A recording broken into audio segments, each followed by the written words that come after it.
Israel और Iran conflict तो ये वैसे 2025 में भी आपने कवर किया था, जब 12 डेज की वॉर चलती है बिटवीन ईरान एंड इजराइल। और ऐसा नहीं है कि रिलेशन आज ही के टाइम पे खराब हुए हैं। 1979 से पहले का टाइम पीरियड ऐसा हुआ करता था कि इनके रिलेशन अच्छे थे। पहले पहलवीज का रूल हुआ करता था, फिर उनको ओवरथ्रो कर दिया जाता है, उसके बाद खमेनी आते हैं। अभी जो स्ट्राइक हुई उसमें खमेनी किल्ड है ना, तो उनके सुप्रीम लीडर थे। अब बोला गया है एक कमेटी बिठाई जाएगी, 88 मेंबर्स होंगे उसके अंदर, और कौन अगला सुप्रीम लीडर होगा वहां पे डिसाइड करा जाएगा। ये तो आ गया ईरान के पर्सपेक्टिव में। अब इससे पहले जो 12 डेज की वॉर हुई थी बिटवीन ईरान एंड इजराइल, उसको भी हम थोड़ा सा हाईलाइट में लेके चलेंगे, क्योंकि इम्पैक्ट तो सेम ही पड़ेंगे। अभी मिडिल ईस्ट एशिया की अगर बात करें तो वहां पे ही ईरान दिखेगा आपको, जहां पे सेंट्रल एशिया पढ़ते हो उसी के साइड में ईरान को पढ़ते हो। देन उसके बाद मिडिल ईस्ट एशिया आ जाता है, वेस्ट एशिया टोटल हम बोल देते हैं। पूरा का पूरा रीजनल कॉन्फ्लिक्ट है इस टाइम पे, क्योंकि ईरान ने भी रिटालिएशन करा, बदला लिया। जहां जहां पे यूएस और इजराइल के अलाइज आ गए वहां पे अटैक कर दिए। यूएई का आपने सुना, दुबई और आबू धाबी का, देन बहरेन का आया, कतर का आया, तो मल्टीपल एग्जाम्पल है। तो इसको हम थोड़ा सा रिलेट करके चलेंगे। जो 12 डेज की वॉर 2025 में हुई थी, और वो मिड में हुई थी, अभी 1 साल भी नहीं हुआ उस 12 दिन की वॉर को कंप्लीट हुए। बीच में सीज फायर करने की ट्राई करी गई, कभी कतर आया, कभी ओमान आया। अब ईरान और ओमान, पर्शियन गल्फ और दूसरी तरफ गल्फ ऑफ ओमान, बीच में आ गई स्ट्रेट ऑफ हॉर्मुज। तो ओमान के साथ ईरान के रिलेशन होना जायज सी बात है। तो यहाँ पे डिप्लोमेटिक रिलेशन कैसे खराब कर सकते हैं, वन बाय वन सारे एस्पेक्ट आज देखेंगे। तो सबसे पहले तो एज यूजुअल हम ज्योग्राफी से ही शुरू करेंगे। यहाँ पे ईरान के इजराइल कॉन्फ्लिक्ट और 2025 से कैसे शुरू हुए और 2026 में क्या क्या चीजें चेंज करी। जो एरिया ऑफ स्ट्राइक्स हैं वो भी चेंज कर जाते हैं। जैसे पिछली बार आपने यूरेनियम एनरिच्ड जो साइट्स हैं उनके बारे में स्टडी करा था, आज और साइट्स लोकेशन में आ गई है। शायद आपको जियोपॉलिटिकली सुनने में मजा आए, पर पेपर में वो साइट्स पूछ ली जाती हैं, ठीक, तो वहां पे हम देख लेंगे। एक बार ही प्रोटेस्ट हुआ था ईरान में, तो वो हमने डिटेल में स्टडी कर लिया था। तो आज हम सिर्फ कॉन्फ्लिक्ट ओरिएंटेड इस लेक्चर को देखेंगे, प्लस ग्लोबल सप्लाई ऑयल और गैसेस की। ग्लोबली तो इम्पैक्ट आएंगे, थोड़ा सा आपको डेटा वगैरह यहाँ से मिल जाएगा। इंडिया के ऊपर क्या इम्पैक्ट्स पड़ेंगे, इंडिया के इमीडिएट बफर्स कितने अवेलेबल हैं, इमीडिएट बफर मतलब स्टॉक के कितना अवेलेबल है हमारे पास फ्यूल का, तो उसका डेटा यहाँ पे दे रखा है। इसी के साथ ऑयल के तो आप बार बार सुनते हो कि हमारे पास बफर्स अवेलेबल हैं, बफर अवेलेबल हैं। दूसरी तरफ आती है गैसेस, लिक्विफाइड पेट्रोलियम गैस, और एक आती है एलएनजी, लिक्विफाइड नेचुरल गैस। अब इनके हमारे पास स्ट्रक्चर्ड बफर्स अवेलेबल नहीं है। फिर हमें यहाँ पे देखना पड़ेगा ऑल्टरनेटिव ऑप्शन कहाँ कहाँ पे अवेलेबल है। जैसे ऑयल की बात करी, स्ट्रेट ऑफ हॉर्मुज से मतलब हमारी डिपेंडेंसी अगर ओवरऑल 88% इंपोर्ट की डिपेंडेंसी है। अभी सुन लो ऑनलाइन, आप आगे लिखा हुआ है ये सब कुछ। 88% टोटल इंपोर्ट डिपेंडेंसी है, पर 50% कहाँ पे है, वेस्ट एशिया। एक तो वेस्ट एशिया अपने को नजदीक पड़ जाता है, तो हमारी जो लॉजिस्टिक की कॉस्ट है वो भी रिड्यूस हो जाती है। पर गैसेस के केस में अगर देखें, अब यहाँ पे मैंने बोला ऑल्टरनेटिव ऑप्शन, यूएस है, रशिया है, लेटिन अमेरिकन कंट्रीज हैं जहां से हम ऑयल की परचेजिंग कर सकते हैं। मतलब अगर इनके सिचुएशन आई जाती है, क्योंकि अभी तो डिसरप्ट हो ही गई है स्ट्रेट ऑफ हॉर्मुज, टैंकर्स का भी जाम लग रखा था, जैसे ट्रैफिक आपने देखा होता है। तो यहाँ पे डिसरप्शन जो है ये ज्यादा लंबी भी नहीं चलेगी, 1 से 2 हफ्ते मैक्सिमम, क्योंकि कंजेशन हो जाएगी उस एरिया के अंदर। टैंकर एक दूसरे के साथ टकरा जाएंगे अगर ये ज्यादा तक ऐसे हॉल्ट किया, पर 1-2 हफ्ते की पॉसिबिलिटी रहती है। और दूसरा, लंबे अर्जे तक ये ले भी नहीं जा सकते। रीजन बिहाइंड यूएस की नेवल प्रेजेंस वहां पे है, देन गल्फ कोऑपरेशन काउंसिल्स की नेवल प्रेजेंस वहां पे है, मल्टीपल फैक्टर्स इन शॉर्ट। अब ऑल्टरनेटिव ऑप्शन की बात करी इन केस ऑफ ऑयल, तो वहां भी हमने देखा है हमारे पास अवेलेबल। रशिया से हमें वैसे ही डिस्काउंटेड रेट पे क्रूड ऑयल प्रेजेंट मिल रहा था। इतनी सारी डील्स हुई, कभी यूरोपियन यूनियन की देखी, कभी आपने यूएस की देखी। आज के टाइम पे डील की मतलब एक प्रेजेंस भी आपको न्यूज़पेपर में नहीं दिखेगी, ये कॉन्फ्लिक्ट ही हाईलाइटेड है। कहीं पे बैलिस्टिक मिसाइल, कहीं पे क्रूज मिसाइल, यही सारी हैं। जियोपॉलिटिक्स फिर से चेंज हो चुकी है। जो पहले मिड में 2025 के मिड में जैसे न्यूज में बने हुए थे, अब दोबारा से फेब और मार्च मंथ में लाइमलाइट में आ चुके। ठीक है, तो वन बाय वन सारी चीजें देखते हैं। First of all Iran. अब ईरान की अगर इंपॉर्टेंस देखें तो एक तो आपको international north south transport corridor याद आएगा, वहां पे ईरान का एक इंपॉर्टेंट कंट्रीब्यूशन है। इसी के साथ एक पोर्ट यहाँ पे ध्यान होगा, चाहबार पोर्ट। ऑब्वियस सी बात है, इसकी जो ऑपरेशनिंग है वो इंडिया भी इन्वॉल्व है। रचना थोड़ा ऐसे बैठे रहना है ना, कबूतर है पीछे, वो उड़ेगा नहीं, तो ये कुछ नहीं करेगा, भूल जाता है। अब ये यहाँ से निकलते निकलते अगली खिड़की से जाएगा, तो आप आराम से बैठो, आगे आना है तो आगे आ जाओ। तो ये जो चाबहार पोर्ट है, इंडिया की ठीक ठाक इन्वेस्टमेंट यहाँ पे दिखेगी। और आफ्टर दैट अभी जब डिसरप्शन ईरान में हुई है, बड़े सारे लोग इकट्ठे हो चुके हैं दोबारा से। टीवी पे दिखाया गया कि लोग बहुत उदास थे, सोशल मीडिया पे कईयों ने दिखाया बहुत खुश है। तो दोनों टाइप के इमोशंस आपको कंट्री के अंदर इस टाइम पे मिलेंगे। ईरान कैपिटल आ जाएगी तेहरान। लगभग 7 बॉर्डरिंग कंट्रीज है इसकी। इस तरफ की आपको ध्यान रखनी है पाकिस्तान और अफगानिस्तान। ऊपर की साइड आ गया तुर्कमेनिस्तान। और वैसे भी आपने जब ईरान के कैस्पियन सी के बारे में पढ़ा था तो क्रेट याद है, के से क्या था कजाकिस्तान, आर से रशिया, ए से अजरबैजान, आई से था ईरान। तो ये देख लो अजरबैजान और ईरान, ये कैस्पियन सी, और लास्ट में टी फॉर तुर्कमेनिस्तान। ये तो कैस्पियन सी के आगे, पर तुर्कमेनिस्तान और अजरबैजान ये दोनों ही ईरान के साथ बॉर्डर लगाते हैं। इसके बाद आर्मेनिया का एरिया भी आता है, देन तुर्की है और इराक। कुवैत नहीं आता क्योंकि यहाँ पे वाटर वेज आ जाते हैं बीच में, तो थोड़ा सा डिस्टेंस है। एक्चुअल में लैंड बॉर्डर्स अटैच नहीं करेंगे कुवैत के अलॉन्ग विद ईरान। तो टोटल 7 बॉर्डरिंग कंट्रीज आपको ईरान की दिखेंगी। और इसी के साथ थोड़ी सी स्ट्रेटेजिक रेलिवेंस भी देख लो। नीचे की तरफ आ गई पर्शियन गल्फ। नाम पुराने नाम पे ही लिखा हुआ है, ईरान को ही पहले पर्शिया भी बोला करते थे, तो वाटर बॉडी इनके साउथ डायरेक्शन में अवेलेबल है, तो नाम पड़ गया पर्शियन गल्फ। और यहीं से वो नैरो वाटरवे जो 2 बड़े वाटरवे को कनेक्ट करेगा, एक तरफ पर्शियन गल्फ है और दूसरी तरफ गल्फ ऑफ ओमान। और आगे जाओगे तो ये पाकिस्तान वाला एरिया है, यहाँ पे आपको कौन सा सी मिल जाएगा, अरेबियन सी। तो मतलब इंडिया के हम वेस्ट डायरेक्शन में पढ़ रहे हैं, तभी बोल रहे हैं बार बार वेस्ट एशिया। डन यहां तक स्टोरी। अभी हमने सिर्फ बॉर्डर्स देखे। अब ईरान और इजराइल का कॉन्फ्लिक्ट, अभी जो मैं शुरू में बताऊंगी आपको, ये 2025 से हम शुरू कर रहे हैं, जब वो 12 डेज की वॉर चली। तो मिडिल ईस्ट के अंदर एक जियोपॉलिटिकल टेंशन जो बार बार इमर्ज करती है। 1979 के पहले की हिस्ट्री भी थोड़ी सी हम टच करके निकलेंगे, ज्यादा डिटेल में देखनी होगी, आप खुद भी रीड कर सकते हो। अब 2025 में एक ऑपरेशन होता है, ऑपरेशन राइजिंग लाइन। ये 2025 की बात कर रही है, जब मिड में ये 12 दिन की वॉर चली थी बिटवीन इजराइल एंड ईरान।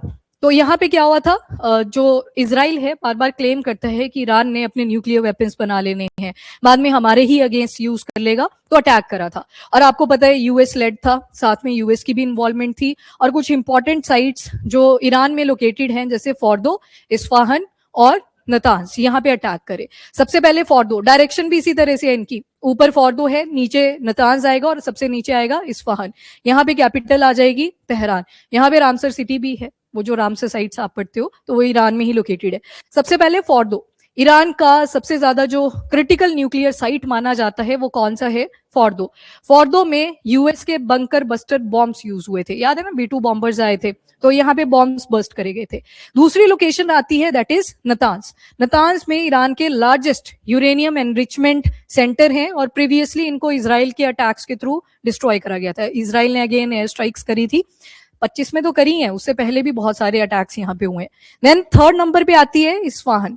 ये रिपोजिटरी मानी जाती है कि जहां पे बॉम्ब ग्रेड के न्यूक्लियर फ्यूल ईरान ने डेवलप कर रखे हैं। और डिस्पाइट इन सारी चीजों के ईरान खुद को नॉन न्यूक्लियर स्टेट बोलता है, ठीक, क्योंकि एविडेंसेस नहीं मिलते कि जितना 90% एनरिचमेंट करनी पड़ती है जब आप उस किसी भी न्यूक्लियर वेपन को एज अ वेपन की तरह यूज करना चाहो।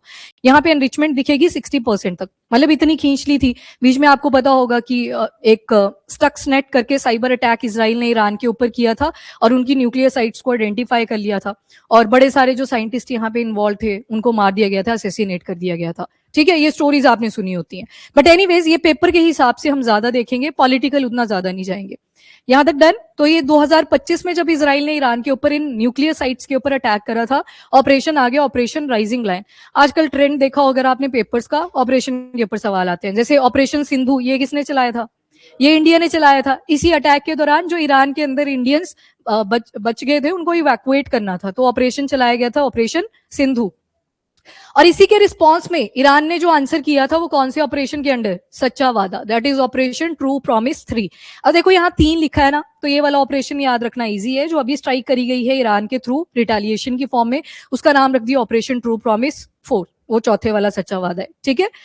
और इसी के साथ ईरान और इजराइल का जो कॉन्फ्लिक्ट है, इनके डीप हिस्टोरिकल रूट्स रही हैं, पर आज के टाइम पे करंट डेवलपमेंट्स आप देखें तो नए नए चैलेंजेस इमर्ज हुए हैं, सप्लाईज के ऊपर बड़े सारे इंपैक्ट्स आए। अब दूसरी राइवल जो कंट्री आती है दैट इज इजराइल। अब इजराइल की कैपिटल आ जाएगी तेल अवीव। अब इनके भी ईरान में जब रिटेलिएशन करी, अगर प्रेजेंट टाइम की बात करूं तो कैपिटल पे हुआ, अलॉन्ग विद दिस जेरूसलम की साइड भी अटैक्स करेंगे। अभी इंटरसेप्टर पे भी एक आर्टिकल आ गया कि कौन कौन से इंटरसेप्टर एक्टिवेट हुए हैं। जैसे सीधा सा सवाल, पेट्रियट एयर डिफेंस सिस्टम, ये यूएस का आ गया, थर्ड ये भी यूएस का आ गया। इस तरह से कुछ इमर्ज कर रहे थे, वो कल कर लेंगे, आज नहीं उनको देखेंगे, वो बाद में आया ना द हिंदू में, मैंने इंडियन एक्सप्रेस वाले उठा लिए हैं सारे। तो इजराइल को अगर ज्योग्राफिकली देखो, यहाँ पे एक वाटर वे है जिसको बोलते हैं गल्फ ऑफ अकावा, और एक और नाम है इसका एलात। और इसी गल्फ की वजह से अब ये गल्फ डायरेक्टली मर्ज कर जाता है इनटू रेड सी में जाता है। अब इसी गल्फ की वजह से सऊदी अरेबिया के साथ इसराइल का बॉर्डर भी नहीं लगता। एक तरफ जॉर्डन है, ऊपर सीरिया, लेबनान और इसराइल के बीच में लाइन इज ब्लू लाइन, ठीक है। और इधर आ गया सिनाई पेनिनसुला वाला पार्ट, जो कि अगेन इजिप्ट का पार्ट है। तो यहीं से इवन जब आपने मेडिटेरेनियन सी पढ़ा था, तो यहाँ पे मेडिटेरेनियन सी भी लोकेटेड है। जब मेडिटेरेनियन सी के बॉर्डरिंग कंट्रीज देखते हो, इजिप्ट से सिनाई पेनिनसुला के थ्रू ही होते थे ना enter. List countries Lebanon, Israel, Cyprus, Syria और तुर्की है। तो ये सारी कंट्रीज बॉर्डर करती हैं अलॉन्ग विद मेडिटेरेनियन सी। ये रह जाएंगी लोकेशन याद, पेपर में आ सकती हैं, तो थोड़ा देख लेना। अब ये 2025 की अभी हम न्यूज देख रहे हैं, तो यहाँ पे हॉस्टिलिटीज कंटिन्यू रही। बीच में पीसमैन भी आए, दैट इज डोनाल्ड ट्रंप। उन्होंने बोला कि हम मीडिएशन करेंगे। मीडिएशन के ही टाइम पे बड़े सारे और भी ऑल्टरनेटिव अटैक्स करेंगे। एक अटैक का आपको पता है, जो कतर के ऊपर किया था, इसराइल ने भी किया था और साथ में ईरान ने भी किया था। ऑब्वियस सी बात है, इसराइल ने कौन सी मिसाइल यूज करी थी यहाँ पे?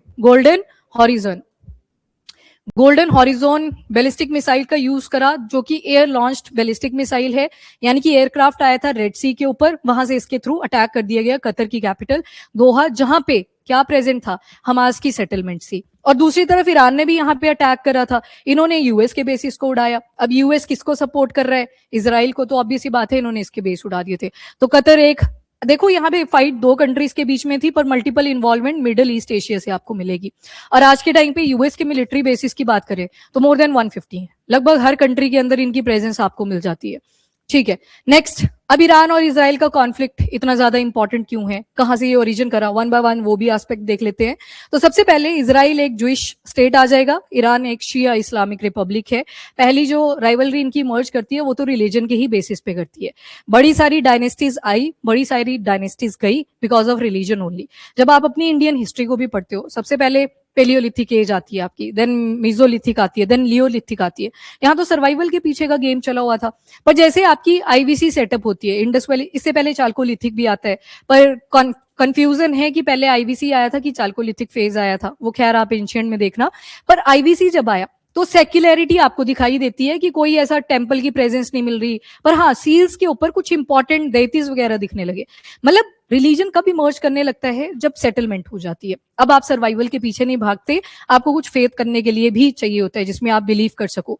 ऐसी चीजें आती हैं। वैदिक पीरियड में आप एंटर हुए, ऋग्वेदा में अच्छा चल रहा था सब, लेटर वैदिक में मिसयूजेस आ जाते हैं। अगेन किसके पीछे? रिलीजन को बीच में इंक्लूड कर दिया जाता है। महाजनपद, मगध का राइज, यहाँ पे रिलीजन की कितनी इंपॉर्टेंट कॉन्ट्रीब्यूशन थी।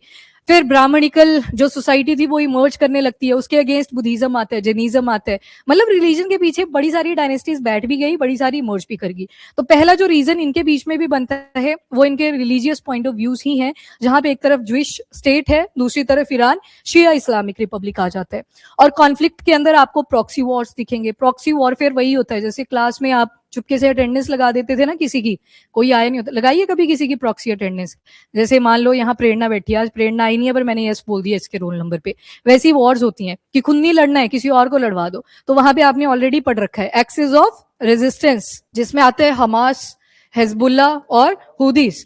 ये आगे यमन वाले, ये आगे लेबनान और ये आगे गाजा वाले एरिया के, ठीक है। तो ये जो एक्सिस ऑफ रेजिस्टेंस है, इनको ठीक ठाक बैकिंग मिलती है ईरान के थ्रू। और वॉर्स कौन सी हैं? ये प्रॉक्सी वॉरफेयर, मतलब वॉर करवा भी दी, आप खुद बीच में आए भी नहीं और दूसरों के हाथ गंदे कर दिए, अपने साफ रखे। तो इस तरह से ये भी करवाए जाते हैं। इसके अलावा साइबर अटैक, अभी शुरू में मैंने एक स्टोरी में नाम भी लिया स्टक्सनेट। ये जो स्टक्सनेट करके एक साइबर अटैक हुआ था, ये इजराइल ने करा था अगेंस्ट ईरान की न्यूक्लियर फैसिलिटीज को आइडेंटिफाई करने के लिए, और बड़े सारे साइंटिस्ट को यहाँ पे मरवा भी दिया था। और बाकी जो डायरेक्ट मिलिट्री कन्फ्रंटेशन है, छोटे छोटे वॉर्स हुए हैं। ऐसा नहीं बोल सकते कि 2 साल 3 साल तक इनके वॉर्स चले हों, बीच बीच में वॉर्स हुई हैं। जैसे 2025 का एग्जांपल ले लो, 12 डेज का वॉर बोलते हैं उसको, 12 दिन तक की चला था। उसके बाद सीज फायर वगैरह हुआ, पर वायलेशन दोनों कंट्रीज ने ठीक ठाक करी। एक की इनसिक्योरिटी है, दूसरी अपनी जियोपॉलिटिक्स प्रेजेंस बनाना चाहते हैं। इनसिक्योरिटी, इजराइल बार बार यही बोलता है ना, 2015 से अगर आप उनकी स्पीचेस सुनोगे, बार बार एक ही स्टेटमेंट बोली है, ईरान अपने न्यूक्लियर वेपन बना रहा है और हमारे अगेंस्ट ही उसको यूज करेगा। तो उनकी आगे इनसिक्योरिटी। दूसरी तरफ ईरान ने बोला कि औरों को हम यहाँ पे प्रेजेंट नहीं होने देंगे, हमें भी एक जियोपॉलिटिकल पावर उभरना है, बन के उभरना है, क्योंकि रेंटियर स्टेट तो है ही, ऑयल की प्रेजेंस है उनके पास, रेंटियर स्टेट मतलब अपना मेजोरिटी ऑफ द रेवेन्यू वहीं से जनरेट कर लेते हैं, उसे बेच बेच के, तो एक इंपॉर्टेंस आ जाती है। अब 2025 की ही बात करें तो ऑपरेशन राइजिंग लाइन याद रखना, इजराइल और यूएस दोनों ही आ जाएंगे साथ में अगेंस्ट ईरान। और ईरान ने रिटालिएशन में कौन सा ऑपरेशन करा था? ट्रू प्रॉमिस 3, 25 का था, अभी तो चौथा आ गया। तो ये जो वॉर्स हैं, टेंशंस हैं ईरान और इजराइल के बीच में, ये क्लैशेस बहुत बार हुए थ्रू आउट दीज ईयर्स। अब वर्ल्ड क्यों इसको देख रहा है, इतना ज्यादा इंपॉर्टेंट क्यों हुआ ये कॉन्फ्लिक्ट? क्योंकि इसकी वजह से एक तो global oil supply, gases, nuclear security और रीजनल पीस, ये सारा कहीं ना कहीं हार्म करेगा। अभी जब एक अटैक करा यूएस और इजराइल ने, शुरुआत इन्होंने करी, अभी लायन जो है वो रोर कर चुका है, इस तरह से ऑपरेशन का नाम डाल दिया। तो ईरान के ऊपर तो अटैक करा, उसके बाद ईरान ने रिटेलिएशन करी, इजराइल के ऊपर अटैक करा, प्लस उनके जितने भी एलाइज थे सबके ऊपर अटैक कर दिया। होगी ना, रीजन जो था पहले स्टेबल था, कहीं ना कहीं ट्रेड्स के ऊपर नेगोशिएशन हो रही थी। उधर पाकिस्तान में देखा होगा आपने, प्रोटेस्ट इमर्ज कर गया जब खमेनी डाई कर जाते हैं, तो ये सारी चीजें हुई। पर यहाँ पे आपने क्या देखा, इंस्टेबिलिटी तो आई, पाकिस्तान साथ में पिस गया। अब आते हैं आइडियोलॉजिकल डिफरेंस, दोनों की आइडियोलॉजी में बहुत बड़ा डिफरेंस है। नंबर 1 डिफरेंस आपने देख ही लिया, जूइश वर्सेस इस्लामिक, इस्लामिक में भी कौन सा? शिया। उसकी तरफ न्यूक्लियर थ्रेट आता है, न्यूक्लियर थ्रेट जो मैंने इजराइल की स्टेटमेंट आपको बताई विद रिस्पेक्ट टू ईरान, बार बार ये स्टेटमेंट आती है कि ये हमारे अगेंस्ट इन वेपन्स का यूज कर लेंगे। उसके बाद support to militant groups, axis of resistance आपने देखा, ट्रिपल एच आते हैं, तीनों को ही कौन सपोर्ट करता है? ईरान। और फिर प्रॉक्सी वॉर्स कहां पे करवाता है? इजराइल में, तो इजराइल अफेक्टेड एरिया। इवन एक बार ये मिस भी हो गया था, मिस कब हुआ था? जब येमेन में कौन आता है? हुदीस। अब इजराइल पे अटैक करवाना था, वो गिर गया था गाजा के फिलाडेल्फी कॉरिडोर के ऊपर। अब याद है ना सभी को, फिलाडेल्फी कॉरिडोर याद रखना है, वो जो आपने गाजा देखा इस तरह से बिल्कुल सदर्न एंड के ऊपर, यहां पे जाके वो मिसाइल गिर गई थी, इंटरकॉन्टिनेंटल बैलिस्टिक मिसाइल के थ्रू अटैक करा था। तो चलो वो मिस इंटरप्रिटेशन रही इनकी, इन्होंने गलत साइट को टारगेट कर दिया था। तो मतलब यहाँ पे क्या दिख रहा है कि प्रॉक्सी वॉर्स ईरान करवाता रहता है अगेंस्ट इजराइल। उसके बाद रीजनल डोमिनेंस, दोनों ही कंट्रीज चाहती हैं कि हम इस रीजन के अंदर डोमिनेट करें। एक तो आगे इनसिक्योरिटी इजराइल की, थोड़े दिन पहले की स्टेटमेंट नेतन्याहू की आपको अगर ध्यान हो, उन्होंने बोला था जितना भी मिडिल ईस्ट है उसको मैं एक्वायर कर लूंगा। बोलना ही बहुत होता है अगर आपको अपनी पावर रिप्रेजेंट करनी है। तो मतलब कहीं ना कहीं ईरान भी, दूसरी तरफ इजराइल भी अपनी अपनी पावर डोमिनेंस चाहते हैं बिटवीन मिड, ज्यादा बड़ी टर्म बोलनी है तो वेस्ट एशिया बोल लो, अदरवाइज छोटी टर्म बोलनी है तो मिडल ईस्ट एशिया बोलो। मिडल वो रीजन स्पेसिफिक हो जाता है, west Asia overall western region को रिप्रेजेंट कर देता है। देन इसके बाद ये देख लो, ये प्रॉक्सी ग्रुप्स और भी हैं, सॉरी रिबेलियन ग्रुप्स और भी आपको दिख जाएंगे जो आपने पढ़ लिए। लेबनान का देख लिया, हिजबुल्ला, ये आपने पढ़ लिया। येमेन का देख लिया, हुदीस, ये भी आपने कर लिया। देन उसके बाद इराक में आते हैं, इजराइल में आपने देख लिया ये गाजा वाला पार्ट, हमास, हमास के साथ एक और याद रख लेना, इस्लामिक जिहाद। देन ऊपर आ जाओ इराक, इराक में भी ठीक ठाक वॉर्स रही हैं। तो इराक, ईरान और इराक की वॉर्स हैं, एक अलग से स्टोरी आप देख सकते हो, मूवीज भी बनी है, वेब सीरीज भी बनी है, कभी टाइम लगे तो देख भी सकते हो। ज्यादा टाइम वेस्ट नहीं करना है इन पे, शॉर्टकट में स्टोरीज पढ़नी हो तो पढ़ सकते हो। असैब अहल अल हक, देन कतेब, हिजबुल्ला, बदर ऑर्गेनाइजेशन, ये सारी इराक में आपको ग्रुप्स मिल जाएंगे, जिनको कहीं मिलिटेंट ग्रुप्स बोलते हैं, वहीं पे कहीं रिबेलियन ग्रुप्स बोलते हैं, कहीं बोलते हैं आपने इसको रिबेलियन ग्रुप क्यों बोला, ठीक है, समझ के। तो मतलब अपने हिसाब से कंट्रीज डेजिग्नेशन देती है, कोई रिबेलियन ग्रुप बोलेगा, कोई मिलिटेंट्स बोलेगा, कहीं से भी बड़ी उपाधि दे देते हैं। तो बने क्यों होते हैं? हर एक रिबेलियन ग्रुप तभी बनता है जब उनकी कहीं ना कहीं डिमांड्स फुलफिल नहीं हुई होती, या फिर उसके बाद जो फैक्टर आता है वो आइडियोलॉजीज का डिफरेंस आ जाता है। तो ये इराक के हैं, असैब अहल अल हक, देन कथेब, हिजबुल्ला और बदर ऑर्गेनाइजेशन। तो ये सारी आपको इराक के अंदर भी मिलेंगी। इन शॉर्ट यहाँ पे यही दिखाया है कि इनडायरेक्ट प्रॉक्सी वॉर्स करी जाती हैं ईरान के थ्रू इंस्टेबिलिटी कॉज करने के लिए। फिर आते हैं जियोपॉलिटिकल अलायंसेस, दोनों ही तरफ। अगर इजराइल की तरफ देखो, इसका दोस्त कौन आ गया? यूएस आपको दिखेगा। देन दूसरी तरफ आ गया ईरान, ईरान का दोस्त अगर देखोगे तो रशिया आ गया, सीरिया आ गया। सीरिया में जब असाद करके, ऐसे याद रख लेना, असाद रिजीम हुआ करता था, कहीं ना कहीं इजराइल के अगेंस्ट था, रिजीम चेंज हुआ, सीरिया को आज ज्यादा टाइम पे आप नहीं सुनोगे। तो ये सपोर्टर आ जाते हैं ईरान के केस में। वहीं पे रशिया अगेन ईरान को सपोर्ट करता है। चाइना फिट करवाना हो कहां पे आएगा? ईरान। चाइना ठीक ठाक ऑयल परचेजिंग करता है वाया स्ट्रेट ऑफ हॉर्मुज। अगर ग्लोबल कंज्यूमर्स की बात करूं, इंडिया आता है थर्ड रैंक पे, जो हम कंज्यूम करते हैं ऑयल एंड गैसेस। पहले पे आ जाता है यूएस, दूसरे पे आता है चाइना, और तीसरे पे है हम, इंडिया। तो मतलब चाइना एक इंपॉर्टेंट परचेजर है ईरान की तरफ से, तो ऑब्वियस सी बात है चाइना को अगर आपने फिट करवाना है तो यहाँ पे आ जाएगा। अभी थोड़े दिन पहले याद होगा आपको, CM 302 क्या था ये? क्रूज मिसाइल जो ईरान परचेज करने जा रहा था फ्रॉम चाइना, वो जो वाईजे करके वर्जन है वो उनका अपना इंडिजिनस है, बेचने वाला जो है वो CM302 है जो चाइना बेचता है डिफरेंट कंट्रीज को। तो मतलब एक तो जियोपॉलिटिकल अलायंसेस आ जाते हैं। अगर ये वॉर वैसे भी लार्ज स्केल पे चलती है तो ये सारी कंट्रीज फिर इंटरप्ट करेंगी। और यूएस की तो स्टोरी रही है, जितनी भी west Asia middle east Asia के अंदर वॉर्स हुई हैं वहां पे उनकी एक्टिव प्रेजेंस रही है। बाद में जब सिचुएशन ऐसी आ जाए कि हमसे नहीं सिचुएशन कंट्रोल हो रही, वहां से वो विड्रॉ भी कर जाते हैं। एग्जाम्पल, हाँ, बगराम एयरबेस आ गया और ओवरऑल कंट्री इज अफगानिस्तान। तो तालिबान ने फिर एक्वायर कर लिया था 2021 के अंदर। देन हिस्ट्री में देखो अब थोड़ा सा, 1979 से पहले पहलवीज का रूल था। नाम है इनका ईरानियन, जो कौन थे ये, शाह मोहम्मद रेजा पहलवी, सिर्फ पहलवी भी आप कीवर्ड याद रख सकते हो। तो इस टाइम पे ठीक ठाक अच्छे रिलेशन एस्टेब्लिश थे बिटवीन इजराइल एंड ईरान। ये 1979 के पहले की स्टोरी है। हॉस्टिलिटी कब इमर्ज करती है? जब 1979 में ईरान में हो जाती है क्रांति, रेवोल्यूशन, और यहाँ पे रूल आ जाता है खमेनी का, और 2 साल के बाद फिर वो यहाँ पे प्रेसिडेंट भी बन जाते हैं। तो न्यू ईरानियन रिजीम जैसे ही शुरू होता है तो आइडियोलॉजिकल डिफरेंसेस आते हैं, शिया वर्सेस ज्विश पीपल। तो यहीं से इन्होंने कंट्री को साथ में डिक्लेयर कर दिया एनिमी कंट्री, कि जो इजराइल है ये तो बनी कैसे थी, पैलेस्टीनियंस को ब्रूटली हरा के साइडलाइन करके तब जाके ये कंट्री फॉर्म हुई थी। तो यहाँ पे इन्होंने आते ही क्या किया, एनिमी स्टेट डिक्लेयर कर दिया इसराइल को। अब जब ये टाइमलाइन आता है तो देख लो 1979 से पहले के ईरान और इसराइल के क्लोज टाइज आपको देखने को मिलेंगे। उसके बाद 1979 में इस्लामिक रेवोल्यूशन आता है, खमेनीज का रूल आया, अली खमेनी जो अभी यहाँ पे मर भी जाते हैं स्ट्राइक की वजह से।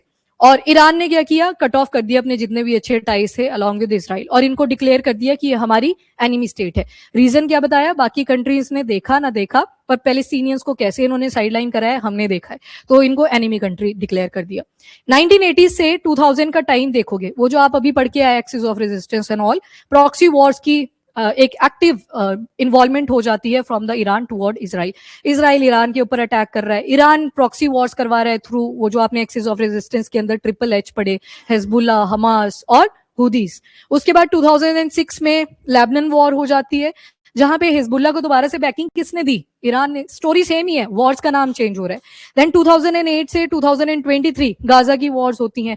ईरान ने सपोर्ट, ऑब्वियस सी बात है, इजराइल और गाजा किसको करा होगा, पैलेस्टीनियंस को, जो गाजा में थे तो उनको सपोर्ट करा, और वहीं पे रिबेलियन ग्रुप आ जाता है दैट इज हमास, तो उनको सपोर्ट किया। 2010 में एक साइबर अटैक होता है, स्टक्सनेट साइबर अटैक। ये ईरान के न्यूक्लियर प्रोग्राम्स को देखने के लिए था, और जब पता लगा कि ये अपनी एनरिचमेंट करे जा रहे हैं, देखो जब तक ये 20 to 40% के आसपास है तब तक आप अच्छे चीजों के लिए न्यूक्लियर एनर्जी का यूज करते हो, जैसे इलेक्ट्रिसिटी जनरेशन में कर लिया। पर जब ये एनरिचमेंट 60% से ज्यादा बढ़ने लगती है, स्पेशली एट 90%, तो फिर आप इसको वॉर में यूज करते हो, एज अ वेपन की फॉर्म यूज करते हो। तो इन्होंने क्या किया था, जितने भी साइंटिस्ट, ईरानियन न्यूक्लियर साइंटिस्ट थे, उनको मरवा दिया। मतलब डायरेक्ट पता कभी नहीं लगा, पर हाँ ये साइबर अटैक जो था इजराइल बैक्ड बाय यूएस, उन दोनों ने ही मिलके किया था। और यहाँ पे जो साइंटिस्ट हैं उनकी हो जाती है डेथ नहीं हुई थी वैसे, मर्डर ही थे वो, असैसिनेशन ही हुई थी। और ब्लेम किसके ऊपर गया था, इजराइल के ऊपर, और इसकी वजह से फिर न्यूक्लियर टेंशन इस रीजन के अंदर अराइज कर जाती है। फिर आता है 2023 का टाइम पीरियड, दोबारा से हमास ने अटैक कर दिया इजराइल के ऊपर। ऑब्वियस ही बात है, हमास बोल दिया, अब तो बैकिंग किसकी रही, ईरान की। तो मतलब इनडायरेक्टली क्या कर रहा है, ईरान अटैक करवा रहा है इजराइल के ऊपर कॉन्टिन्यूटी में, और इसकी वजह से बड़े सारे लोगों की डेथ हो जाती है, कई इंजर्ड हो जाते हैं। 2024 में दोबारा से मिसाइल और ड्रोन अटैक इजराइल के ऊपर करता है ईरान। अभी देखेंगे कौन कौन से ड्रोन्स और बैलिस्टिक मिसाइल, क्रूज मिसाइल्स अपनी शोकेस करी ईरान ने कि हम रेडी हैं टू फाइट। उसके बाद आते हैं 2025, जो अभी आप देख भी रहे थे, मिड ऑफ द, जब 2025 में देखा 12 दिन की वॉर चलती है बिटवीन ईरान एंड इजराइल। दोबारा से वही हुआ था, कौन सा ऑपरेशन इजराइल ने लॉन्च करा, ऑपरेशन राइजिंग लाइन, और उसी के रिटालिएशन में ऑपरेशन ट्रू प्रॉमिस 3। ये 2025 तक की बात हुई। अब इंप्लीकेशन लगभग सेम ही रहेंगे, वर्ल्ड के पर्सपेक्टिव से और इंडिया के पर्सपेक्टिव से हम दोनों ही देख लेंगे। मेंस वगैरह में ऐसे टाइप के क्वेश्चन दिखेंगे। सबसे पहले तो इंप्लीकेशन ऑफ ईरान और इजराइल की कॉन्फ्लिक्ट। एक आपने देख लिया, पूरे के पूरे मिडिल ईस्ट के अंदर इस टाइम पे इंस्टेबिलिटी है, कोई कहीं पे बम फोड़ रहा है, कोई मिसाइल फोड़ रहा है, तो कहीं ड्रोन फोड़े जा रहे हैं, और एयर डिफेंस सिस्टम एक्टिवेट करे जा रहे हैं कि उनको टैकल करा जा सके जल्दी से जल्दी। तो मिडिल ईस्ट एशिया की कंट्री जैसे सीरिया, इराक, लेबनान, तो ये भी मिडल में ही आती है, तो ये भी लगभग इम्पैक्ट है। इसके बाद थ्रेट ऑफ न्यूक्लियर वॉर, जो स्टोरी मैंने आपको बताई वही इसकी इम्प्लीकेशन।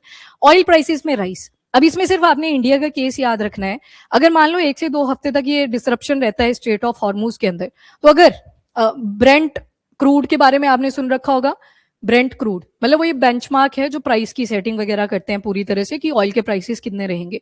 अभी के टाइम पे ये चल रहा है 72, ये यूएस डॉलर एक बैरल की बात कर रहा है, हाँ पर बैरल की बात कर रहा है। तो 158 लीटर्स के आसपास आएंगे एक बैरल के अंदर, तो उसकी कॉस्ट चल रही है $72 के पास में। अब अगर प्राइस में फ्लक्चुएशन आती है, वही वाला कॉन्सेप्ट लगेगा डिमांड और सप्लाई। रास्ता बंद है, बैकएंड पे डिमांड इंक्रीज कर रही है, ऑल्टरनेटिव बाईपास रूट्स निकाले जाएंगे, पर ऑयल महंगा बिकेगा आपको, क्योंकि खरीदार बहुत ज्यादा है पर सप्लाई कंट्रोल हो चुकी है पीछे से, तो प्राइस बढ़ जाएगा।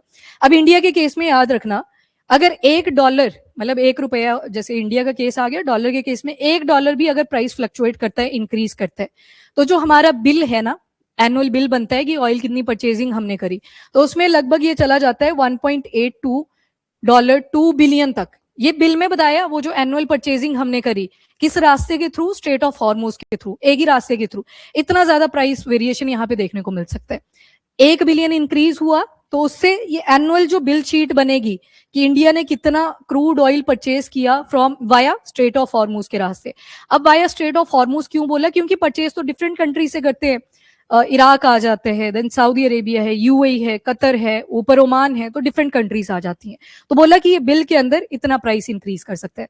अगर तो ये 1 से 2 हफ्ते से ज्यादा डिसरप्शन रहती है, वैसे होगा नहीं, पर इन केस क्योंकि पीछे टैंकर की कंजेशन बन जाएगी, बड़ी सारी प्रॉब्लम्स आ सकती हैं, तो उस केस में ये प्राइस और ज्यादा इंक्रीज कर सकता है। और अगर सबसे ज्यादा डेंजरस कंडीशन देखे तो वो 100 बिलियन इतना पैसा जा सकता है। तो मतलब सिर्फ क्रूड ऑयल की ही परचेजिंग करी इंडिया ने।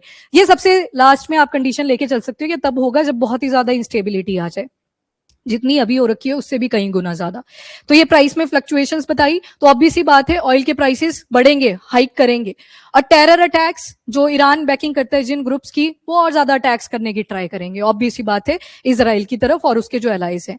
ह्यूमैनिटेरियन क्राइसिस, ऑब्वियस सी बात है, जब भी कोई अटैक होता है लीडर्स बाद में मरते हैं, उससे पहले सिविलियंस के ऊपर अटैक हो चुके होते हैं, बड़े सारे सिविलियंस इसमें मर जाते हैं, तो ह्यूमैनिटेरियन क्राइसिस भी आएंगे। जैसे नेबरिंग कंट्रीज लाइक पाकिस्तान, अभी इन्होंने एम्बेसी वगैरह की साइड प्रोटेस्टर्स ने अटैक करने की ट्राई करी, अंदर से बंदूकों की आवाज आती है, मतलब उनके पास गन्स अवेलेबल थे, तो कुछ प्रोटेस्टर वहां पे भी डाई ऑफ मर जाते हैं। तो ये सारी चीजें ह्यूमैनिटेरियन क्राइसिस भी यहाँ पे आपको मिलेंगी।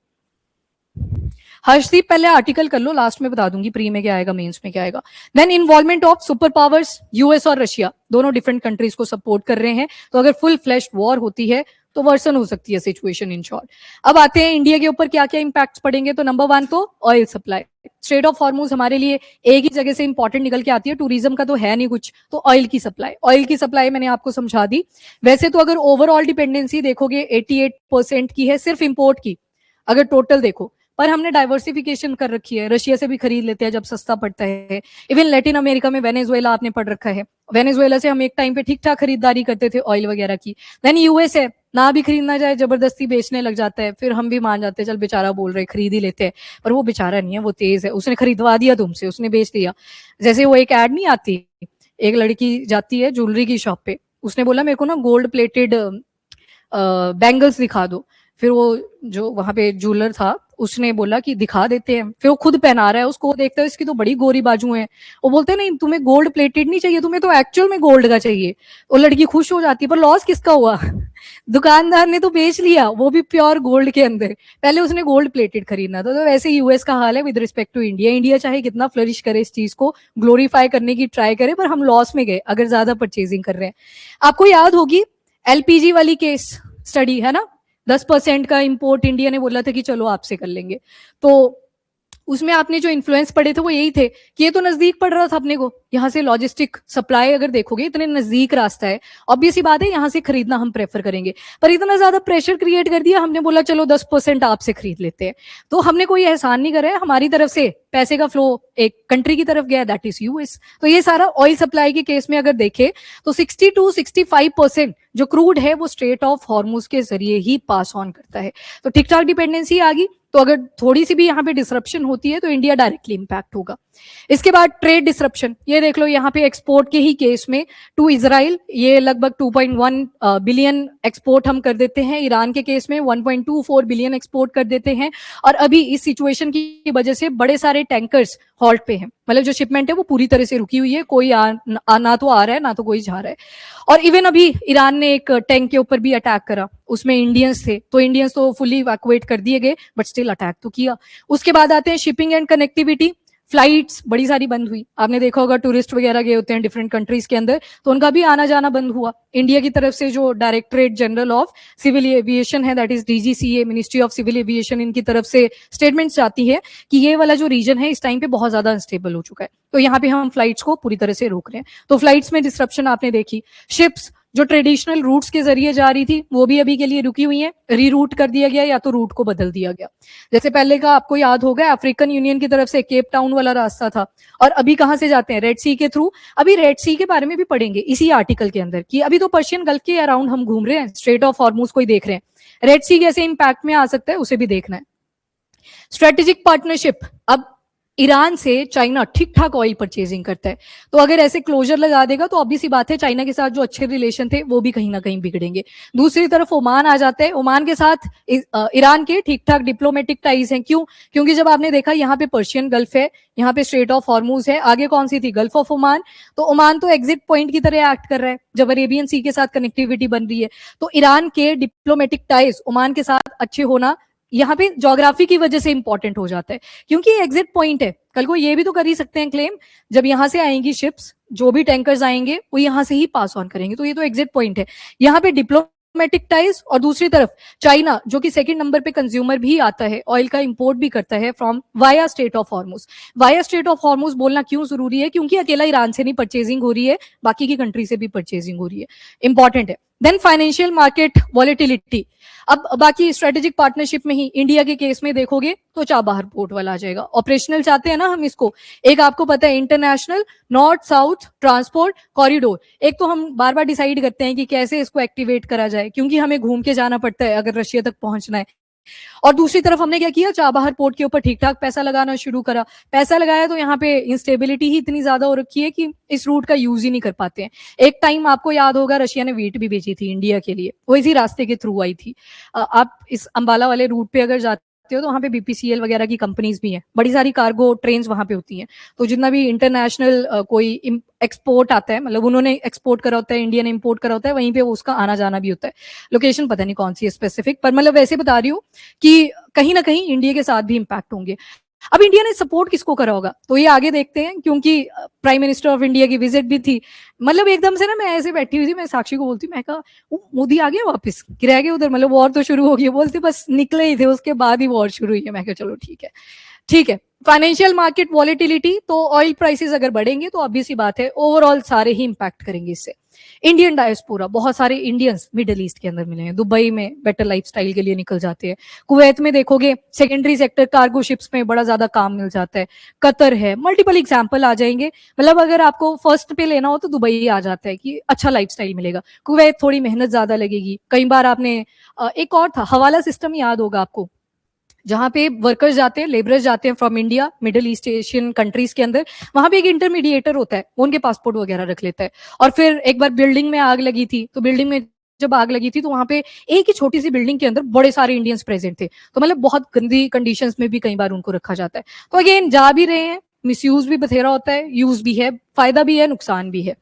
तो यहाँ पे अगर देखो इंडिया को अपने रिलेशन ईरान के साथ भी मिडिल ईस्ट एशिया के साथ भी बैलेंस करके रखने हैं। इवन जब अभी 2026 के अंदर इजराइल ने ईरान के ऊपर स्ट्राइक करी, देन ईरान ने काउंटर अटैक करा, तो दोनों को ये बोला है डी एस्केलेशन की, छोड़ दो, रीजनल इंस्टेबिलिटी इतनी ज्यादा हो रखी है, ट्रेड डिसरप्ट, और हमारी जो पहली प्रायोरिटी है वो हमारी डायस्पोरा के लिए, जो इंडियंस वहां पे रहते हैं या फिर टूरिज्म के पर्पज से गए हुए थे, घूमने फिरने के लिए गए हुए थे।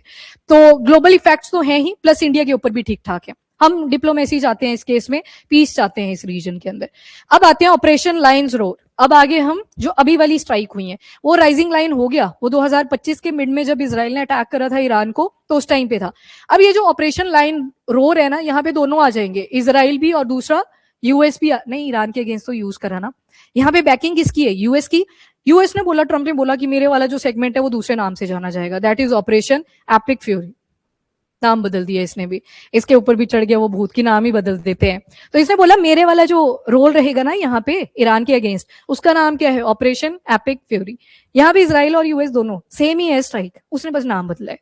लग गया ना पता यहाँ पे, जो अटैक करे। और इससे पहले ना मीडिएशन करवाने की ट्राई करी गई थी ईरान के साथ, सॉफ्ट नेगोशिएशन करी गई थी, स्विट्जरलैंड के हेड कैपिटल भी आ जाएगी, दैट इज जेनेवा। अब जेनेवा में जब बातचीत हुई थी तो बोला था कि जो ईरान अपने न्यूक्लियर एनरिचमेंट का प्रोग्राम इंक्रीज कर रहा है उसे लिमिट करना पड़ेगा, पर यूएस ने बोला था लिमिट नहीं करना है, पूरी तरह से स्ट्रिक्ट प्रोहिबिशन, उन्होंने पूरी तरह से प्रोहिबिट करने को बोला था। पर ईरान ने बोला कि हम पीसफुल तरीके से अपने न्यूक्लियर जो एनरिचमेंट है उसे कर रहे हैं, कि एटलीस्ट डेटरेंस तो होनी चाहिए कि हमारे पास भी अवेलेबल है। पर ये एनरिचमेंट पहुंच चुकी थी 60% पहुंच चुकी है, तो मतलब डेफिनेट सी बात है आप उसको न्यूक्लियर वेपन की फॉर्म में कल को यूज कर सकते हो। पर अभी के लिए टेस्टिंग नहीं हुई है, तो न्यूक्लियर वेपन स्टेट आप ईरान को नहीं बोलोगे, तो वो नॉन न्यूक्लियर वेपन स्टेट ही है ईरान। तो ये जेनेवा में करी जा रही थी। उसके बाद यूएस ने अपना ऑपरेशन एपिक फ्यूरी, वही वाला अटैक जो अभी ईरान के ऊपर इसराइल के थ्रू करा गया है, बस यूएस ने बोल दिया कि ईरान की मिसाइल, इनकी मिलिट्री कैपेबिलिटी कुछ नहीं रखूंगा, सब कुछ खत्म कर दूंगा, that is operation epic fury. इसके बाद ट्रू प्रॉमिस 4 ये किसने करा होगा रिटेलिएशन में, ईरान ने। जैसे पिछला राइजिंग लाइन था ना, उसके रिटेलिएशन में ऑपरेशन ट्रू प्रॉमिस 3 था, अभी वाला कितना आ गया, चौथे वाला आ गया, दैट्स इट, बस यही है। इसमें मिलिट्री अटैक, काउंटर अटैक करा ईरान ने, पहले तेल अवीव, जेरूसलम, इन एरियाज के ऊपर, फिर उसके बाद जितने भी इनके अलाइज हैं, जहां जहां पे भी यूएस के मिलिट्री बेस हैं वहां पे अटैक करा। यूएई आया, कतर आया, बहरेन आया, इन एरियाज के ऊपर ईरान ने अटैक्स कर दिए। तो अभी के एंड पे अगर देखो कौन कौन से एरियाज यूएस और इजराइल ने स्ट्राइक करी हैं ईरान के अंदर अंडर ऑपरेशन एपिक फ्यूरी, अगर बोला तो यूएस की अकेली बात हो रही है, पर अगर लाइन रोर कर रहा है तो फिर दोनों की बात हो रही है। तो ये ताबरीज वाला एरिया, देन यहाँ पे कैरमशाह है, कोम, ये रिलीजियस सिटी, प्रोटेस्टर्स की याद होगी, यहां तक पहुंच गए थे जब अपनी गवर्नमेंट के ही अगेंस्ट उनकी फाइट हुई थी, ऑटोक्रेटिक रूल के अगेंस्ट जब वो फाइट करने लगे थे, कोम सिटी। ऊपर आ गई capital Tehran, Isfahan, again nuclear enrichment से रिलेटेड याद रखना है आपने, शिराज है, और चाबहार। चाबहार पोर्ट इंपॉर्टेंट है कनेक्टिविटी के पॉइंट ऑफ व्यू से। तो ये एरियाज अभी जो स्ट्राइक करे गए हैं इसराइल और यूएस के थ्रू इन ईरान, ये वाले एरियाज। अब काउंटर अटैक हुआ, ये वाला कौन सा था, पर्शियन गल्फ, ये आ गई आपकी स्ट्रेट ऑफ हॉर्मुज, और ये क्या आ गया, गल्फ ऑफ ओमान। अब जैसे इसको आप पास करोगे आगे पहुंच जाओगे इन मिडल ईस्ट एशिया। और यहाँ पे भी अगर देखें तो जॉर्डन वाला एरिया, इसराइल, ये तेल अवीव और जेरूसलम वाला पार्ट, कुवैत पे अटैक करा, देन बहरेन आ गया, कतर जो इनका यूएस वालों का मिलिट्री बेस था यहाँ पे उसको उड़ा दिया, यूएई में अबू धाबी, दुबई, इनके नाम आपने सुन लिए, तो यहाँ पे कुछ मल्टीपल अटैक्स करेंगे। सऊदी अरेबिया में एक अटैक दिखेगा, और यहाँ पे इन एरियाज के अंदर मतलब इन शॉर्ट किसने अटैक करा, ईरान ने स्ट्राइक करा हुआ है। अब ईरान की वजह से एक और सी भी न्यूज में आएगा, दैट इज रेड सी, और इसी के साथ एक कैनाल भी न्यूज में आएगी विच इज सुएज कैनाल। बस अभी के लिए इनको याद रखो, आगे देखते हैं इनके पैरामीटर्स। ये भी क्यों इंपैक्ट में आई, क्योंकि अभी ईरान ने अपनी मिलिट्री कैपेबिलिटी शो करी कि हमारे पास कैसी कैसी बैलिस्टिक मिसाइल्स हैं, कैसे ड्रोन्स अवेलेबल हैं, कैसी क्रूज मिसाइल्स अवेलेबल हैं। तो मतलब ये वाले एरियाज कहीं ना कहीं ईरान हिट कर सकता है। और जब ये वाली लाइन मैंने ड्रॉ करी तो सूडान, जिबूती वाला एरिया वो बता रहा है कि ये भी मेरे रेंज में आ जाते हैं। हाँ, ये नहीं बोल सकते कि इनके पास आईसीबीएम है, इंटरकॉन्टिनेंटल बैलिस्टिक मिसाइल अभी के लिए ईरान के पास नहीं है। तो यूएस तो दूर है, वही दूर जैसे बैठा हुआ है, सबके अटैक्स में इन्वॉल्व हो जाता है, तो वो रेंज में नहीं आएंगे। इसके अलावा इमैक का आपको पता ही है। अब जहां पे आईएनएसटीसी में आपने मेन कंट्रीब्यूशन देखा ईरान का, international north south transport corridor, पर इमैक में किसकी इन्वॉल्वमेंट आ जाएगी, इसराइल। पोर्ट कौन था, हाइफा, पायरस पोर्ट आगे ग्रीस के साथ कनेक्ट कर रहा था, तो ऑब्वियस सी बात है ये रूट भी गया। और जब ईरान ने रिडालिएशन करी तो सऊदी अरेबिया आपने सुना, यूएई आपने सुना, इमैक फिर से पूरी तरह से पॉज। जहां पे बार बार फोकस करा जाता है कि कनेक्टिविटी को और इंक्रीज करना है, इंस्टेबिलिटी की वजह से आपके ट्रेड रूट ही बंद हो जाते हैं, ठीक है, ये सारी चीजें। अब सऊदी अरेबिया अगर डिस्टर्ब होता है तो ऑब्वियस सी बात है नीचे वाला रूट, रेड सी, डेजी पड़ा था, जिबूती था, Eritrea, Sudan, Saudi Arabia, Egypt और Yemen. Yemen backed by Iran, तो ये सारा का सारा रूट दोबारा से क्या होता है, इंस्टेबल हो जाता है। यहाँ पे अगर रेड सी है, यहाँ पे कौन सी गल्फ आती थी, बाब अल मंदेब, और ये वाला गल्फ ऑफ एडन, ये वाला एरिया। फिर इसके बाद आप आगे अरेबियन सी के अंदर, ये वाला रूट भी अरेबियन सी में ही कनेक्ट हो रहा है, ये वाला भी अरेबियन सी के कनेक्ट हो रहा है। तो अगर ये वाला अनस्टेबल हो जाता है एरिया तो ट्रेडिशनल रूट पे जाना पड़ेगा। ट्रेडिशनल रूट कहाँ से था? अफ्रीकन यूनियन के नीचे से जाके केप टाउन, जो हमने ऑल्टरनेटिव बनाया क्यों था? बड़ी ज्यादा स्टोरीज हैं स्वेज कैनाल को लेके भी, पर 18th सेंचुरी की आपने करनी होती है, ट्रेड इजीली हो सके, इतना लंबा रूट ना खींचना पड़े, इसी वजह से ये रूट की रेलिवेंस इतनी ज्यादा बड़ी। और आज के टाइम पे सबसे बिजिएस्ट जो कैनाल है वो भी कौन सी है? Suez canal.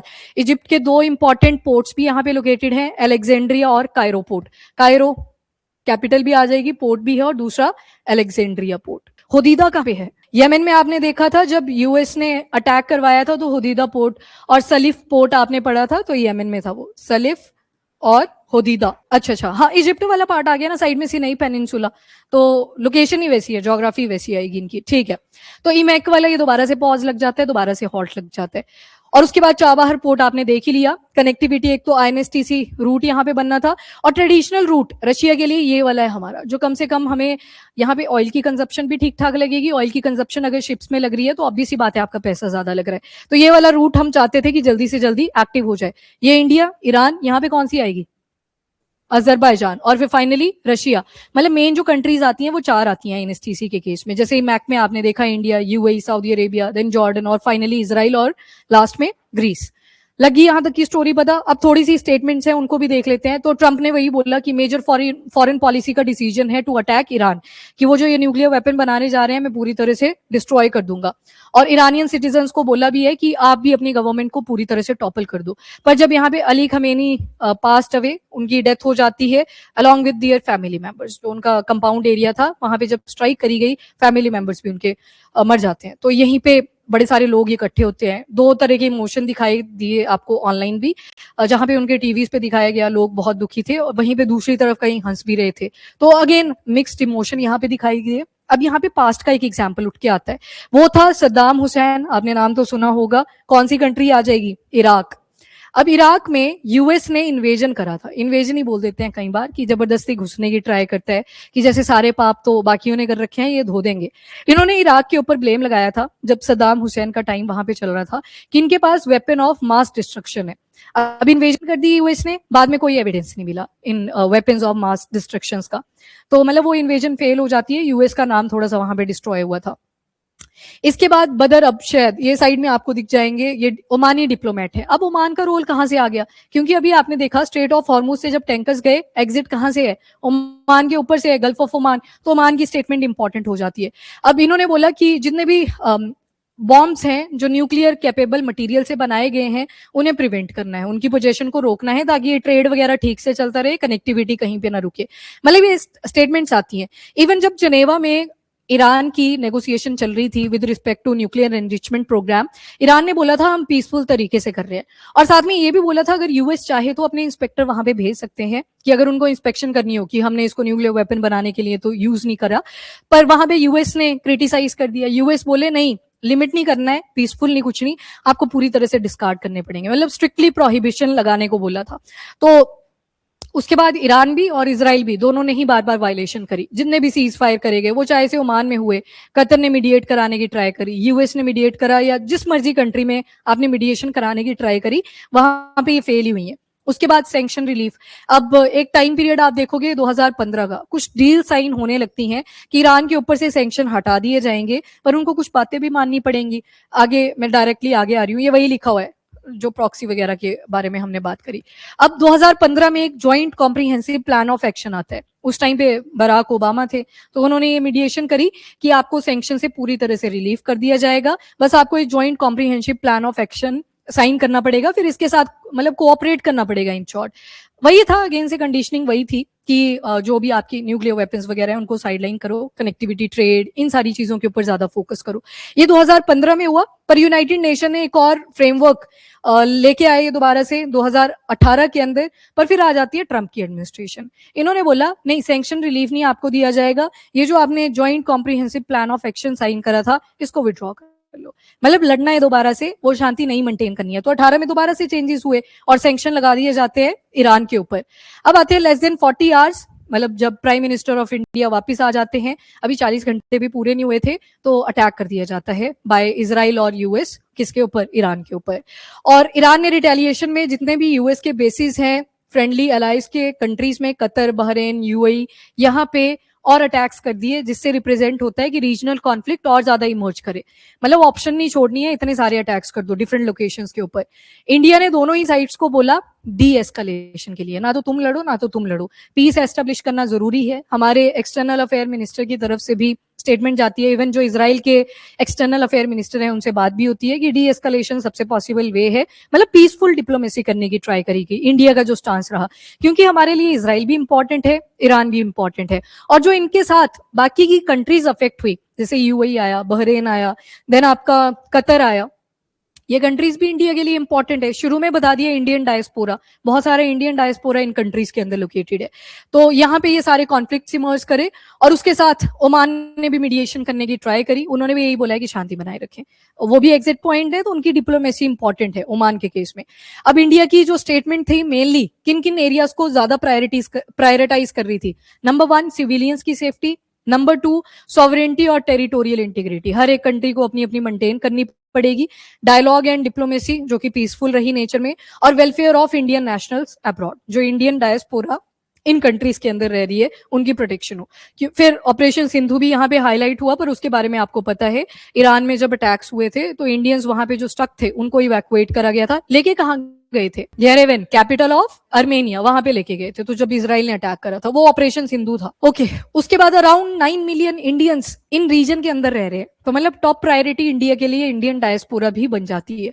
और स्ट्रेट ऑफ हॉर्मूज तो इंडिया के लिए एक फ्लैश पॉइंट है ही, बाकी पूरे ग्लोबली देखे तो एक चोक पॉइंट भी है। चोक पॉइंट का मतलब क्या होता है, हाँ, तो जैसे बोलते हैं ना कि बॉडी का यहाँ पे एक बोन होती है, कौन सी, हाइड बोन होती है, ये हमारी बॉडी का भी चोक पॉइंट एक्ट करता है बिटवीन हेड वाला पोर्शन और पूरी की पूरी बॉडी के साथ। लटक जाते हैं कहीं, देखा होगा, हड्डी नहीं खिंच जाती है, टूटती है वो बीच से, फिर मसल के ऊपर ही लटकी होती है, तो चोक पॉइंट होता है। तो मतलब सभी के लिए चोक पॉइंट की तरह स्ट्रेट ऑफ हॉर्मूज भी एक्ट करती है।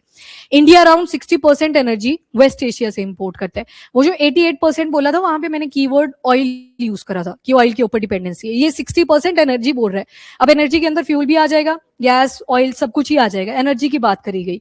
और उसके बाद हमारी जो अप्रोच रहेगी वो यही है, जैसे रशिया और यूक्रेन के केस में थी बैलेंस्ड अप्रोच, वैसे हम ईरान और इसराइल के केस में कर रहे हैं। और सबसे इंपॉर्टेंट और टफ भी यही होता है कि न्यूट्रल बने रहो। जब आपके पास दो ऑप्शन आ जाएं कि मेरे को चुनो या तो मेरे को, न्यूट्रल कैसे बने रहोगे, वहीं पे डिप्लोमेसी रोल प्ले करती है अपना। इसके अलावा ये सारी स्टेटमेंट्स आई, और कईयों ने बोला कि ये तो क्राइम है, कईयों ने बोला सिक्योरिटी थ्रेटन हुई है, डिफरेंट लीडर्स ने डिफरेंट स्टेटमेंट्स दी। ये साइड में जो आपको दिखेंगे ईरानियन एम्बेसडर हैं, तो इन सभी ने बोला कि जैसे ईरान के ऊपर इजराइल ने अटैक करा, ईरान की रिस्पॉन्सिबिलिटी बनती है काउंटर अटैक करने की, सेल्फ डिफेंस तो इंपॉर्टेंट ही है। और याद होगा आपको ईरान के अंदर एक मिलिट्री फ्रेमवर्क के अंदर भी चेंजेस करे गए थे। पहले क्या था, ईरान की जो मिलिट्री डॉक्ट्रिन थी वो यही थी कि अगर हमारे ऊपर कोई अटैक करेगा हम भी काउंटर अटैक करेंगे। जब प्रोटेस्ट हुआ था यूएस ने बोला था हम बीच में आ जाएंगे, पर उस टाइम पे इन्होंने अपनी डॉक्ट्रिन के अंदर एक चेंज करा था, उसमें बोला कि अब सेल्फ डिफेंस नहीं होएगा, प्रायोरिटी भी रहेगा, अगर डाउट भी होता है ये अटैक कर सकते हैं, हम काउंटर अटैक करेंगे। तो इजराइल ने तो पहले अटैक करा, पर जो बाकियों के ऊपर अटैक करा वहां से कोई अटैक नहीं था, वो पहले अटैक कर दिया उन एरियाज में, ताकि जो इनके खुद के एलाइज हैं वो भी डिस्टर्ब हो जाए। तो इंस्टेबिलिटी कॉज करना यहाँ पे मेन प्रायोरिटी था इनका। और बाकी इंडिया कितना इंपोर्ट करता है, तो 2 बिलियन बैरल एनुअली, और अगर $1 में भी इंक्रीज होता है तो जो टोटल इंपोर्ट बिल है वो 2 बिलियन तक जा सकता है। वो टोटल बता रहा है 2 बिलियन, ये $1 की बात हुई, $1 राइज हो गया अचानक से, ये पूरा टोटल बता रहा है कि एक साल में जितना भी आपने ऑयल परचेज करा वो 1.8 से 2 बिलियन $US तक जा सकता है, तो इतना ज्यादा हमको लॉस भी देखने को मिलेगा। अब कंसर्न्स के ऊपर आते हैं, तो फर्स्ट ऑफ ऑल स्टेट, हाँ जी, पर टन नहीं है, वो पर बैरल है, चेक कर लो, मैंने भी 2 बार चेक करा था, वो पर बैरल का ही था।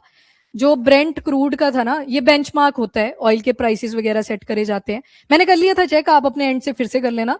72 पर बैरल लिखा हुआ था वहां पे, मैंने दोबारा चेक करा, मैं कहा पर बैरल पक्का, तो 72, तो $72 को जब आप रुपीज में कन्वर्ट करोगे वो ठीक ठाक नंबर चला जाएगा, ठीक है। तो वो पर बैरल की बात करी थी, और एक बैरल के अंदर ऑन एन एवरेज 158 लीटर्स आ जाते हैं, 158 पॉइंट समथिंग लीटर्स आते हैं एक बैरल के अंदर, तो उसका ये सेट करा हुआ है बेंचमार्क जो प्राइस है $72, बिलियन नहीं है, मिलियन नहीं है, कुछ नहीं, अकेला $72 ही है।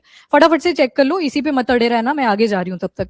तो उसके बाद स्ट्रेट ऑफ हॉर्मूज के बाद ये चोक पॉइंट आ गया ग्लोबल ऑयल और गैस के फ्लो के लिए। ईरान ने बार बार थ्रेटन भी करा था कि स्ट्रेट ऑफ हॉर्मूज बंद कर देंगे, इवन आप में से कुछ मिड ऑफ जो लास्ट ईयर 2025 से पढ़ रहे हैं, तब भी यही बोला था ना कि स्ट्रेट ऑफ हॉर्मूज को बंद कर देंगे, पर यूएस ने बोला था अटैक कर देंगे, तो कभी बंद नहीं किया। उसके बाद गल्फ ऑफ एडन और Arabian sea, Gulf of Aden ये रेड सी की तरफ चलेगी। अब रेड सी कैसे इंपैक्ट करेगा तो उसको भी देखते हैं, क्योंकि सऊदी अरेबिया भी हिट हुआ है along with this, US against चला जाएगा येमन के, क्योंकि वहां पे कौन है, हुदीज हैं, बैकिंग किसकी है, ईरान की है, तो वो सारा खुद ही न्यूज में आ जाता है फिर इसी के साथ। और ये जो डिसरप्शन है इसकी वजह से शिपिंग के बड़े सारे कंजेशन हो सकते हैं। और स्वेज कैनाल तो वैसे बड़ी नैरो है, कितना किलोमीटर का वाइडन एरिया आता है, 21 किलोमीटर, जो कि टैंकर के हिसाब से वाइडन, जो स्वेज कैनाल है उसकी बात कर रही हूँ, तो इतना ही है ना। नहीं नहीं वैसे नहीं, मतलब मिनिमम जो आता है कि 21 किलोमीटर एवरेज रहते हैं। हाँ वाइडन, विथ विथ विथ इससे भी कम है। नहीं लेंथ तो 121 किलोमीटर है मेरे ख्याल से, वो तो बहुत ही कम है। अच्छा उधर और ज्यादा कम विड्थ है, ठीक है, ऑन एन एवरेज इतना ही निकल के आता है। 121 किलोमीटर तो मेरे ख्याल से लेंथ है, जब रेड सी से ये मेडिटेरेनियन सी तक कनेक्टिविटी प्रोवाइड करता है। चलो ठीक है, इसको एक बार ही चेक कर लेंगे। और इसके अलावा रिलेशन जिन जिन के साथ खराब हो सकते हैं, that is China and Oman. Region लग गया ना पता, ओमान के साथ डिप्लोमेटिक टाइज क्यों इंपॉर्टेंट है और चाइना के साथ क्यों इंपॉर्टेंस है। बाकी वैसे तो यूएस है पहले नंबर पे कंज्यूमर, पर यूएस ओवरऑल जियोपॉलिटिकली प्ले कर रहा है, तो यूएस की यहाँ पे बात नहीं करी गई, उनके साथ ऑलरेडी रिलेशन स्ट्रेन हो चुके हैं ईरान के। अब ये देख लो, ये चोक पॉइंट्स हैं और कुछ इंपॉर्टेंट पोर्ट एरियाज भी यहाँ पे बोले हुए हैं कि कहाँ कहाँ पे टैंकर्स आके रुकते हैं डिफरेंट कंट्रीज के।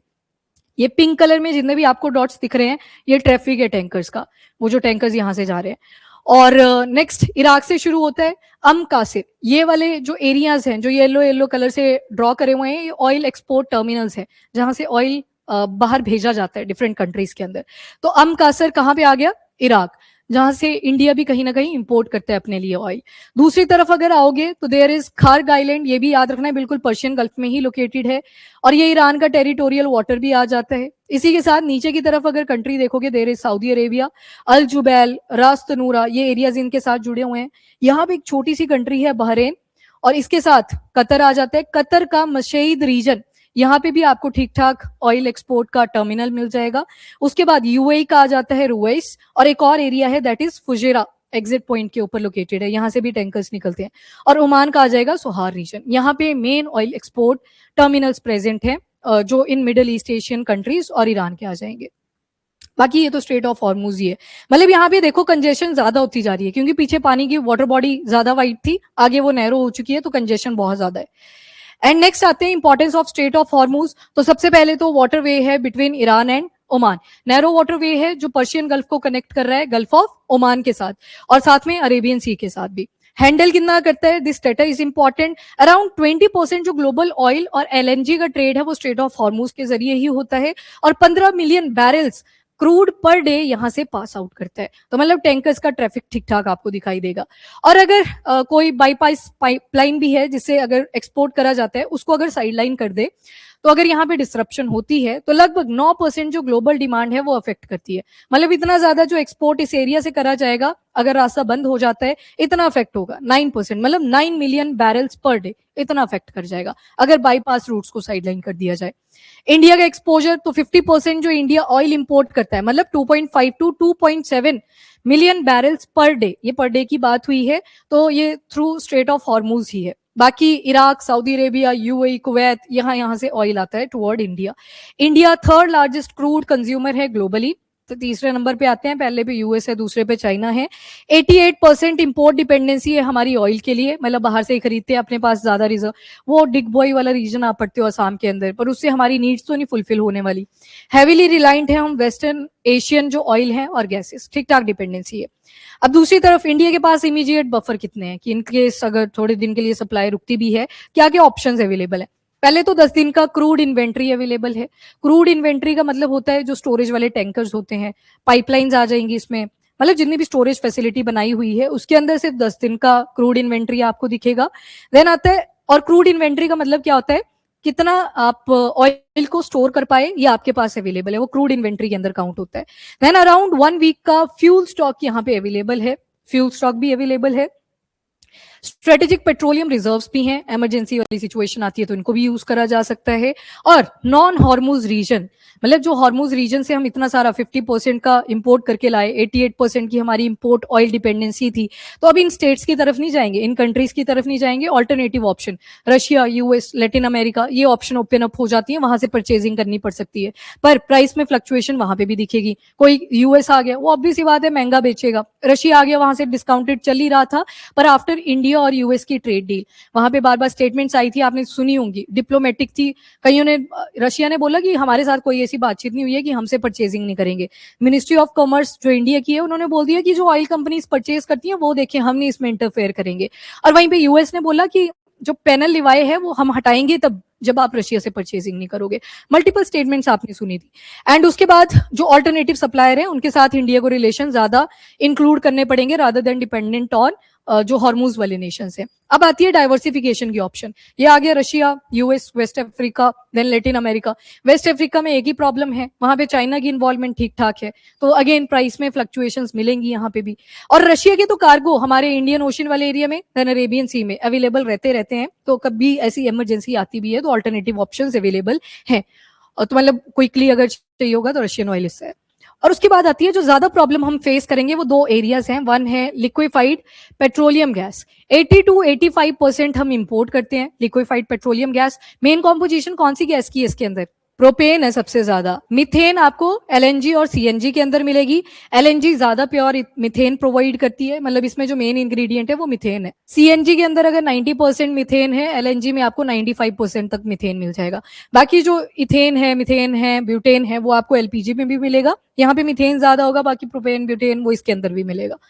एलपीजी 80 to 85% इंपोर्ट हम करते हैं और ज्यादातर गल्फ वाया हॉर्मुज के थ्रू ही आता है, और ज्यादा स्ट्रेटेजिक रिजर्व इसके भी नहीं है, ये पाइपलाइन की फॉर्म में ज्यादा हमने स्टोर करा हुआ है। लिक्विफाइड नेचुरल गैस के केस में 60% इंपोज पास करते हैं थ्रू हॉर्मुज, और ज्यादा स्ट्रक्चरल बफर्स इसके केस में नहीं बनेंगे एलएनजी के केस में। और स्पॉट मार्केट भी ज्यादा अवेलेबल नहीं है, लिमिटेड है, जो कि कतर में आपने देखा था ज्यादा तो गैसेस के रिजर्व एक छोटी सी कंट्री के अंदर लोकेटेड है, तो बाकी कंट्रीज की डिपेंडेंसी भी उसी तरफ को है। तो मतलब इसके हमारे पास ज्यादा जो एरिया, मतलब एक स्ट्रक्चर जो बफर है, जैसे मैंने एलपीजी का बोला पाइपलाइन के थ्रू हमने कर रखा है बथेरास टू, इसके केस में कोई स्ट्रक्चर्ड बफर नहीं है वैसे एलएनजी के केस में। और एलपीजी और एलएनजी की जो सप्लाई है ये ज्यादा डिसरप्ट कर सकती है इफ कंपेयर टू ऑयल, क्योंकि ऑयल का आपने देखा हमने इमीडिएट बफर रखे हैं। एक स्ट्रेटेजिक इमरजेंसी के पर्पज से अगर पेट्रोल यूज करना है तो उसके रिजर्व्स बना रखे हैं। रशियन ऑयल आसपास अवेलेबल है, तो उसके लिए डिपेंडेंसी उतनी ज्यादा शायद इंपैक्ट नहीं करेगी जितनी एलपीजी और एलएनजी के केस में कर सकती है। प्राइस के इंपैक्ट ये देख लो, यही लिखा हुआ है।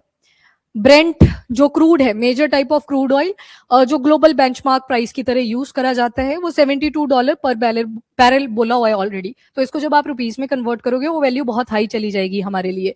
और वॉर प्रीमियम की वजह से तो प्राइसेस वैसे ही इंक्रीज करेंगे। हॉर्मुज तक तो सप्लाई तो, डिमांड जो होगी वो तो इंक्रीज ही कर रही थी, सप्लाई बहुत लिमिटेड हो जाएगी, प्राइस बढ़ जाएंगे कमोडिटीज के। एंड $1 इंक्रीज अगर ऑयल प्राइस में हुआ तो हमारी जो इंपोर्ट बिल शीट है इंडिया की, वो 1.8 to 2 बिलियन तक राइज करेगी। एंड इसके अलावा ये तो 1 से 2 हफ्ते के डिसरप्शन की बात हुई है, 1 से 2 हफ्ते। अगर ज्यादा टाइम लग जाता है, जो कि नहीं लगेगा क्योंकि मैंने आपको बताया यूएस की नेवल प्रेजेंस भी है, गल्फ कोऑपरेशन काउंसिल की प्रेजेंस भी है, देन ईरान खुद एक रेंटियर स्टेट है। 3 रीजन हो गए, इनको याद रख लेना कि क्यों नहीं रोक सकता, इससे ज्यादा डिसरप्शन क्यों नहीं कर सकता। तो वहां पे 100 बैरल इतना भी इसका कॉस्ट आ सकता है पर बैरल, जो ब्रेंट क्रूड की बात करिए अभी 72 है ना, ये 100 तक जा सकता है, प्राइस में फ्लक्चुएशन आ सकती है। उसके बाद ड्यूरेशन ऑफ क्लोजर, ये मैंने आपको बता दिया, टेम्परेरी ही रहेगा, इन केस 1 to 2 वीक्स, उससे ज्यादा नहीं। एंड अगर कर भी दिया तो लॉजिस्टिकल डिसरप्शन बहुत ज्यादा आएगी, टैंकर कंजेस्ट कर जाएंगे उस एरिया के अंदर। पहले जो रुके हुए थे वो अब पर्शियन गल्फ वाला जो वाटरवे है वहां पे ही रुक जाएंगे, तो कंजेशन बहुत बढ़ सकती है, पोर्ट डिलेज हो सकते हैं, तो मतलब रीओपन तो करना ही पड़ेगा। अब फुल ब्लॉकेड अनलाइकली, आपको पता ही है, ईरान के रिलेशन चाइना, ओमान इनके साथ डिस्टर्ब कर सकते हैं। China second consumer of crude, और दूसरी तरफ ओमान डिप्लोमेटिक चैनल है, एग्जिट पॉइंट आता है स्ट्रेट ऑफ हॉर्मुज का। एंड ओवरऑल असेसमेंट अगर देखें तो शॉर्ट टाइम डिसरप्शन ही पॉसिबल है, उससे ज्यादा वैसे भी नहीं हो सकता, वो ज्योग्राफी ही वैसी है। पर एलपीजी और एलएनजी के केस में ज्यादा हम वल्नरेबल होंगे इंडिया, क्योंकि स्टोरेज बफर वैसी फैसिलिटी कोई अवेलेबल नहीं है।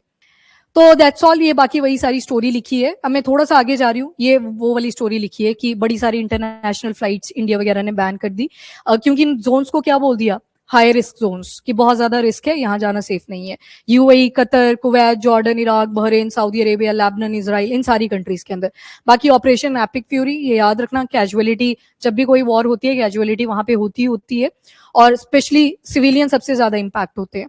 बाकी स्ट्रेट ऑफ हॉर्मूज का आपने इंपॉर्टेंस देख लिया। 1/5 जो ग्लोबल लिक्विड पेट्रोलियम कंजप्शन है वो इसी रूट के थ्रू करता है, and transit above 20% of global liquefied natural gas LNG, तो ट्रेड डेली जाता है। और सभी कंट्रीज का हाल ये है, एलएनजी की डिपेंडेंसी मेनली किसके ऊपर है, कतर और जो बाकी के गल्फ नेशंस है। उसके बाद ये आ गया रेड सी। रेड सी का रूट जब आप एरिया देखोगे तो सऊदी अरेबिया आया, यमन आया, यहाँ पे आ गया रेड सी।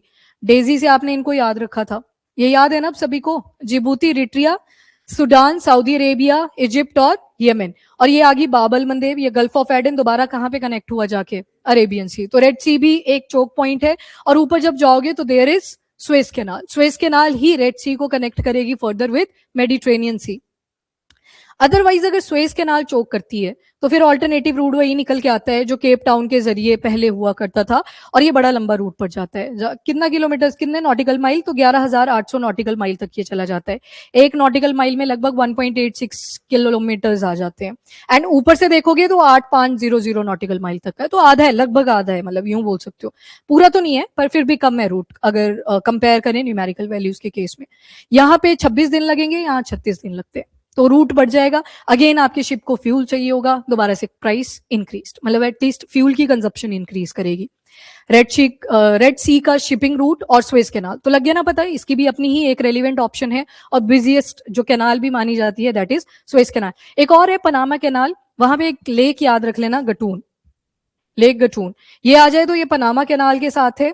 स्वेज कैनाल के साथ कौन सी लेक है जो बिल्कुल ऊपर टिप पॉइंट पे आती है, great bitter lake, great bitter lake, इसको नोट कर लेना, नोट्स में नहीं लिखे हैं कहीं पे भी, गटून शायद आगे आ जाएगी इमेज के अंदर, पर बिटर लेक को नोट कर लो, great bitter lake.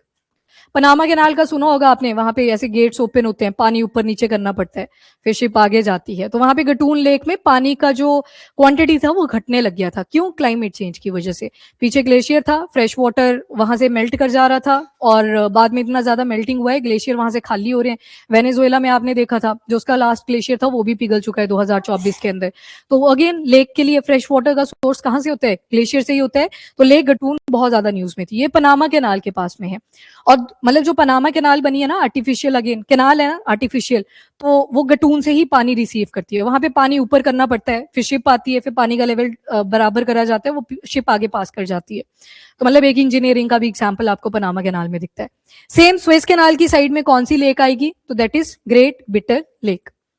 And good जो केप टाउन गुड होप वाला रास्ता है that is the alternative root, पर वो लंबा पड़ेगा अगर चोक होती है स्वेज कैनाल। एंड वाइटल है ये भी, जो ग्लोबल ट्रेड आपने स्ट्रेट ऑफ हॉर्मुज के केस में देखा, वैसी चीजें यहां से भी सप्लाई करी जा रही हैं। ऑयल है, एलएनजी है, कंटेनर शिपमेंट्स हैं, बड़ी सारी वो यहां से ही जाती हैं स्वेज कैनाल के थ्रू। और रेड सी नियरली 2000 किलोमीटर रेड सी आपको दिखेगा, और मेडिटेरेनियन के साथ कनेक्ट करता है, और अरेबियन सी को भी कनेक्टिविटी प्रोवाइड करी। देन आगे आपने देखा gulf of Aden, red sea, Mediterranean sea, तो 2000 किलोमीटर का तो इसका अपना डिस्टेंस आ जाता है। और जो पहले रास्ता हुआ करता था केप ऑफ गुड होप वाला, जो अफ्रीकन यूनियन के नीचे से निकलता था, उसका ये ऑल्टरनेटिव निकल के आया था।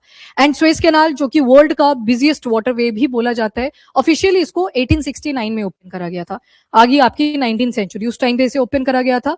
और 193 किलोमीटर का आर्टिफिशियल वाटरवे है जो रेड सी को मेडिटेरेनियन सी के साथ कनेक्ट करता है, और साथ में मेडिटेरेनियन सी ऊपर की तरफ देखो तो हमें यूरोपियन यूनियन के साथ कनेक्टिविटी प्रोवाइड कर देता है।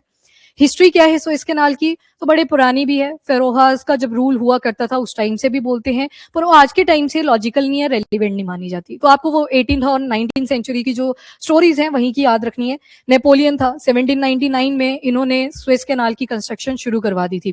इनएक्यूरेट मेजरमेंट की वजह से काम रोकना पड़ा था, मतलब ठीक से मेजरमेंट नहीं हो पाई थी तो फेलियर हुआ था। उसके बाद फ्रेंच डिप्लोमेट और इंजीनियर आते हैं, लेसेप, तो उन्होंने इसका काम फिर शुरू कर दिया था। तो मतलब ये जो फ्रेंच इंजीनियर थे इनको ज्यादा डेडिकेट करा जाता है जो स्वेज कैनाल का कंस्ट्रक्शन है।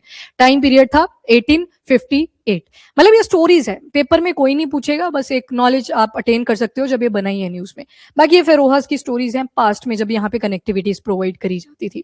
और उसके बाद 1869 में तो ये इंटरनेशनल नेविगेशन के पर्पज से ओपन हो जाती है। पहले सिर्फ वो अफ्रीकन यूनियन और यूरोपियन यूनियन वाले एरिया को ही कनेक्टिविटी प्रोवाइड कर रहे थे, पर 1869 1858 में ओपन हुआ, तो लगभग 10 साल के बाद आप बोल लो 11 साल हो गए टोटल, तो इंटरनेशनल नेविगेशन के पर्पज से ये बहुत इंपॉर्टेंट हो जाता है और आज के टाइम पे ईस्ट और वेस्ट कनेक्टिविटी प्रोवाइड करता है।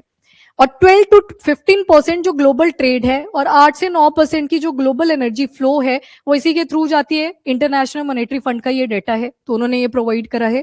बाकी नेक्स्ट कितना मेट्रिक टन्स ये कंटेनर वगैरह इंपोर्ट एक्सपोर्ट करते हैं वो देख लेना आप अपने हिसाब से। 80% वॉल्यूम इससे पास करता है कैनाल, हैविली रिलायंट है फॉरेन फ्लैग्ड वेसल्स के ऊपर, मतलब इन शॉर्ट ये भी बिजिएस्ट है, आपको यहाँ से दिख रहा है। बाकी ये पनामा कैनाल है, वो भी अगेन आर्टिफिशियल ही है, तो पनामा कैनाल जो पैसिफिक ओशन को अटलांटिक ओशन के साथ कनेक्ट करती है। जब आप नॉर्थ अमेरिका को देखोगे तो यहाँ पे जब ये किसके साथ जुड़ेगा, सेंट्रल एशिया, और यहाँ पे आ जाता है आपका साउथ अमेरिका। यहाँ से एक पनामा इस्थमस जाता है, इस्थमस नैरो लैंड एरिया जो बड़े लैंड एरियाज को कनेक्ट करता है, और नीचे से जाती है पनामा कैनाल। लेक कौन सी आ गई, लेक गटून, लिखी भी होगी यहाँ पे कहीं, ये लिखी है, ये भी काफी बिजिएस्ट है और ये इंजीनियरिंग के पॉइंट ऑफ व्यू से ज्यादा जाना जाता है। बार बार वाटर का लेवल अप एंड डाउन करना पड़ता है ताकि शिप्स आए और जाएं, तो ये वाला एरिया आ जाता है। एंड नेक्स्ट अब आते हैं ड्रोन्स के ऊपर, क्योंकि यहाँ पे ईरान ने अपने बैलिस्टिक मिसाइल, क्रूज मिसाइल्स और ड्रोन्स इनको भी शो करा। जैसे मैं आपसे पूछूं बेरख्तर ड्रोन किसके थे, ठीक है, तुर्की है। अभी वायु शक्ति एक्सरसाइज के बारे में आपने पढ़ा, वहां पे प्रचंड हेलीकॉप्टर्स भी थे। मुझे बताना ये जो प्रचंड हेलीकॉप्टर्स है या ढूंढ के ले आना, चलो ध्रुवा आपने पढ़ रखे हैं, ध्रुवा एडवांस कॉम्बैट हेलीकॉप्टर्स की कैटेगरी में आते हैं या लाइट कॉम्बैट हेलीकॉप्टर्स, लाइट, तो वो जो प्रचंड है वो एडवांस वाला आ जाएगा। आ सकता है सवाल इन केस, तो याद रख लेना इसको, ठीक है। ईरान और इराक वॉर जब हुई थी 1980s में, ईरान ने अपने आर्सेनल मतलब जो वेपन्स वगैरह थे उनको बनाना शुरू कर दिया था कि ये बनाने पड़ेंगे अदरवाइज सब हमको खा जाएंगे। अब उस टाइम पे डिसाइड ही करा था 1980s में, इसी से 20 साल नहीं 1972 1970 10 साल पहले जाओगे तो 1979 में क्या हुआ है, इरानियन रेवोल्यूशन। तो उसके टाइम पे इन्होंने आर्सेनल बनाने शुरू करे डिफरेंट फील्ड्स के अंदर, बैलिस्टिक मिसाइल भी बनाई, क्रूज मिसाइल्स भी बनाई, अपने ड्रोन्स के ऊपर भी काम करा। और इवन 2025 में भी आपने देखा जब इजराइल ने अटैक करा था तो ईरान ने ड्रोन्स के जरिए आंसर किया था। और drones, ballistic missile, cruise missile सारे। अब रेड सी इतना इंपॉर्टेंट क्यों है, क्योंकि इन्होंने बोला हमारे पास शॉर्ट रेंज के मिसाइल्स भी अवेलेबल हैं प्लस मीडियम रेंज के मिसाइल्स भी अवेलेबल है। जो शॉर्ट रेंज के मिसाइल्स हैं पूरा का पूरा मिडल ईस्ट आ गया इसमें, मतलब इजराइल तो कवर हो ही गया, उसके साथ ये एरिया कवर हो गया, टच करके जा रहा है। पर जो दूसरी रेंज के हैं मिडल रेंज मिसाइल, वो पूरे रेड सी को भी कहीं ना कहीं घुमा के ऊपर वाले यूरोपियन कंट्रीज को भी टारगेट कर सकता है। आईसीबीएम ईरान के पास इस टाइम पे अवेलेबल नहीं है। अभी जो ज्यादा इनकी फंक्शनैलिटी है वो या तो शॉर्ट रेंज मिसाइल या फिर मीडियम रेंज मिसाइल्स आपको मिलेंगी। आईसीबीएम, यही तो पता नहीं लगा था कि बैकिंग कहां से हुई थी, आईसीबीएम ही थी। देखो डिस्टेंस ज्यादा है यहाँ से यहाँ तक का, अगर देखोगे तो बोला जाता है कि फंडिंग तो ईरान ने करी थी पर आई कहां से थी वो नहीं था पता। मिसाइल इंटरकॉन्टिनेंटल बैलिस्टिक की थी। ईरान तो अपनी मिसाइल डायरेक्टली यूज भी नहीं कर सकता था ना, येमेन से तो वो प्रॉक्सी वॉर करवा रहा था जहां पे आपके हाथ साफ होने चाहिए, आपका एविडेंस नहीं बचना चाहिए। ईरान ने सिर्फ फंडिंग करी होती है, बाकी मिसाइल कहां से आई वो नहीं लगा था इन्फॉर्मेशन का पता कि इनके पास आईसीबीएम कहां पे आई थी, इनके पास, येमेन के पास। पर फंडिंग की बैकिंग कहां से थी, ईरान। प्रॉक्सी वॉर का मतलब ये है कि आप जो मर्जी यूज करना है करो, हम आपको पैसा प्रोवाइड करेंगे पर हम नहीं दिखने चाहिए उसके अंदर। तो अगर मिसाइल ही अपनी प्रोवाइड करते हैं तब तो फंस जाएंगे कि ईरान की एक्टिव प्रेजेंस है, पता सभी को है पर बोल नहीं सकते ना, एविडेंस नहीं है, तो पैसे की फंडिंग है। बाकी इनके पास कहां से आई थी नोबडी नोस। और बाकी इनकी हुदीस की प्रेजेंस ज्यादा साउथ वाले एरिया में है, ऊपर की साइड नहीं है उतनी, नॉर्थ की साइड। सना यहाँ पे कैपिटल आती है, उसी एरिया के आसपास ज्यादा प्रेजेंस है हुदीस की। बैलिस्टिक मिसाइल, ये आपको अब डिफरेंसेस पता है। बैलिस्टिक मिसाइल जब भी अटैक करती है पैराबोला बनाते हुए, ट्राजेक्ट्री बनाते हुए, एंडोस्फेयर देन एक्सोस्फेयर और एंडोस्फेयर में रहती है। वहीं पे cruise missile parallel to earth surface चलती है, लो ऑल्टीट्यूड पे चलती है, मैनूवरिंग कर लेती है अगर पहाड़ी वगैरह बीच में आ जाए। प्रिसीजन ज्यादा आपको क्रूज मिसाइल के केस में दिखेगा, मैनूवरिंग आप करवा सकते हो। और कुछ हाइड पॉइंट्स होते हैं, डायरेक्टली एयरक्राफ्ट की नजर में भी कई बार नहीं आती, रेडार से भी बच जाती है। प्रिसीजन इसमें कम होगा पर अगर दूर तक अटैक करना है तो फिर बैलिस्टिक मिसाइल ही यूज करी जाती है। क्रूज मिसाइल के केस में एटमॉस्फेयर में रहती है मिसाइल और यहाँ पे एटमॉस्फेयर के बाहर भी जाती है, जिसको आपने बोला था एक्सोस्फेयर, वो वही वाला था। तो फास्टर और harder to intercept ballistic missile drone और क्रूज मिसाइल्स के कंपैरिजन में। और बैलिस्टिक मिसाइल और क्रूज मिसाइल इनको आप ऐसे कंपेयर भी नहीं कर सकते, रीजन बिहाइंड, क्रूज मिसाइल का पर्पज अलग है, जैसे नियर बाय अटैक्स करने हैं। डिपेंड करता है टेरिटरीज के ऊपर भी। अगर पहाड़ी एरिया ज्यादा है तो ज्यादा डिस्टेंस तक आप क्रूज मिसाइल का यूज नहीं कर सकते। वहीं पे अगर ज्यादा प्लेन एरिया आ जाता है बीच में तो आप 3000 किलोमीटर तक भी क्रूज मिसाइल को लेके चले जाते हो।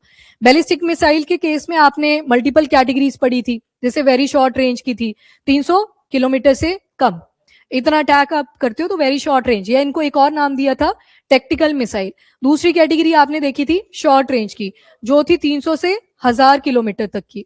फिर इसके बाद आपने एक और देखी थी मीडियम रेंज, ये थी 1000 से 3000 किलोमीटर। फिर उसके बाद इंटरमीडिएट रेंज की देखी थी, ये कहाँ थी 3 से 5000 किलोमीटर। फिर आती है इंटरकॉन्टिनेंटल बैलिस्टिक मिसाइल, जो बियॉन्ड चली जाती है 5500 किलोमीटर के। ये बैलिस्टिक मिसाइल की कैटेगरीज है। पर क्रूज मिसाइल को डिस्टेंस के बेसिस पे आप मेजर ही नहीं करते या डिवाइड भी नहीं कर सकते, उसको डिपेंड करता है मैक नंबर कि सबसोनिक नेचर की है, सुपरसोनिक है या हाइपरसोनिक। ज्यादातर सुपरसोनिक ही मिलेंगी आपको क्रूज मिसाइल, क्योंकि बीच में टेरेन टफ हो सकता है, बीच में आपका ऑल्टीट्यूड इंक्रीज भी कर सकता है, डिक्रीज भी कर सकता है। ज्यादातर सुपरसोनिक मिलेंगी, कम सबसोनिक होंगी, उससे कम हाइपरसोनिक मिलेंगी।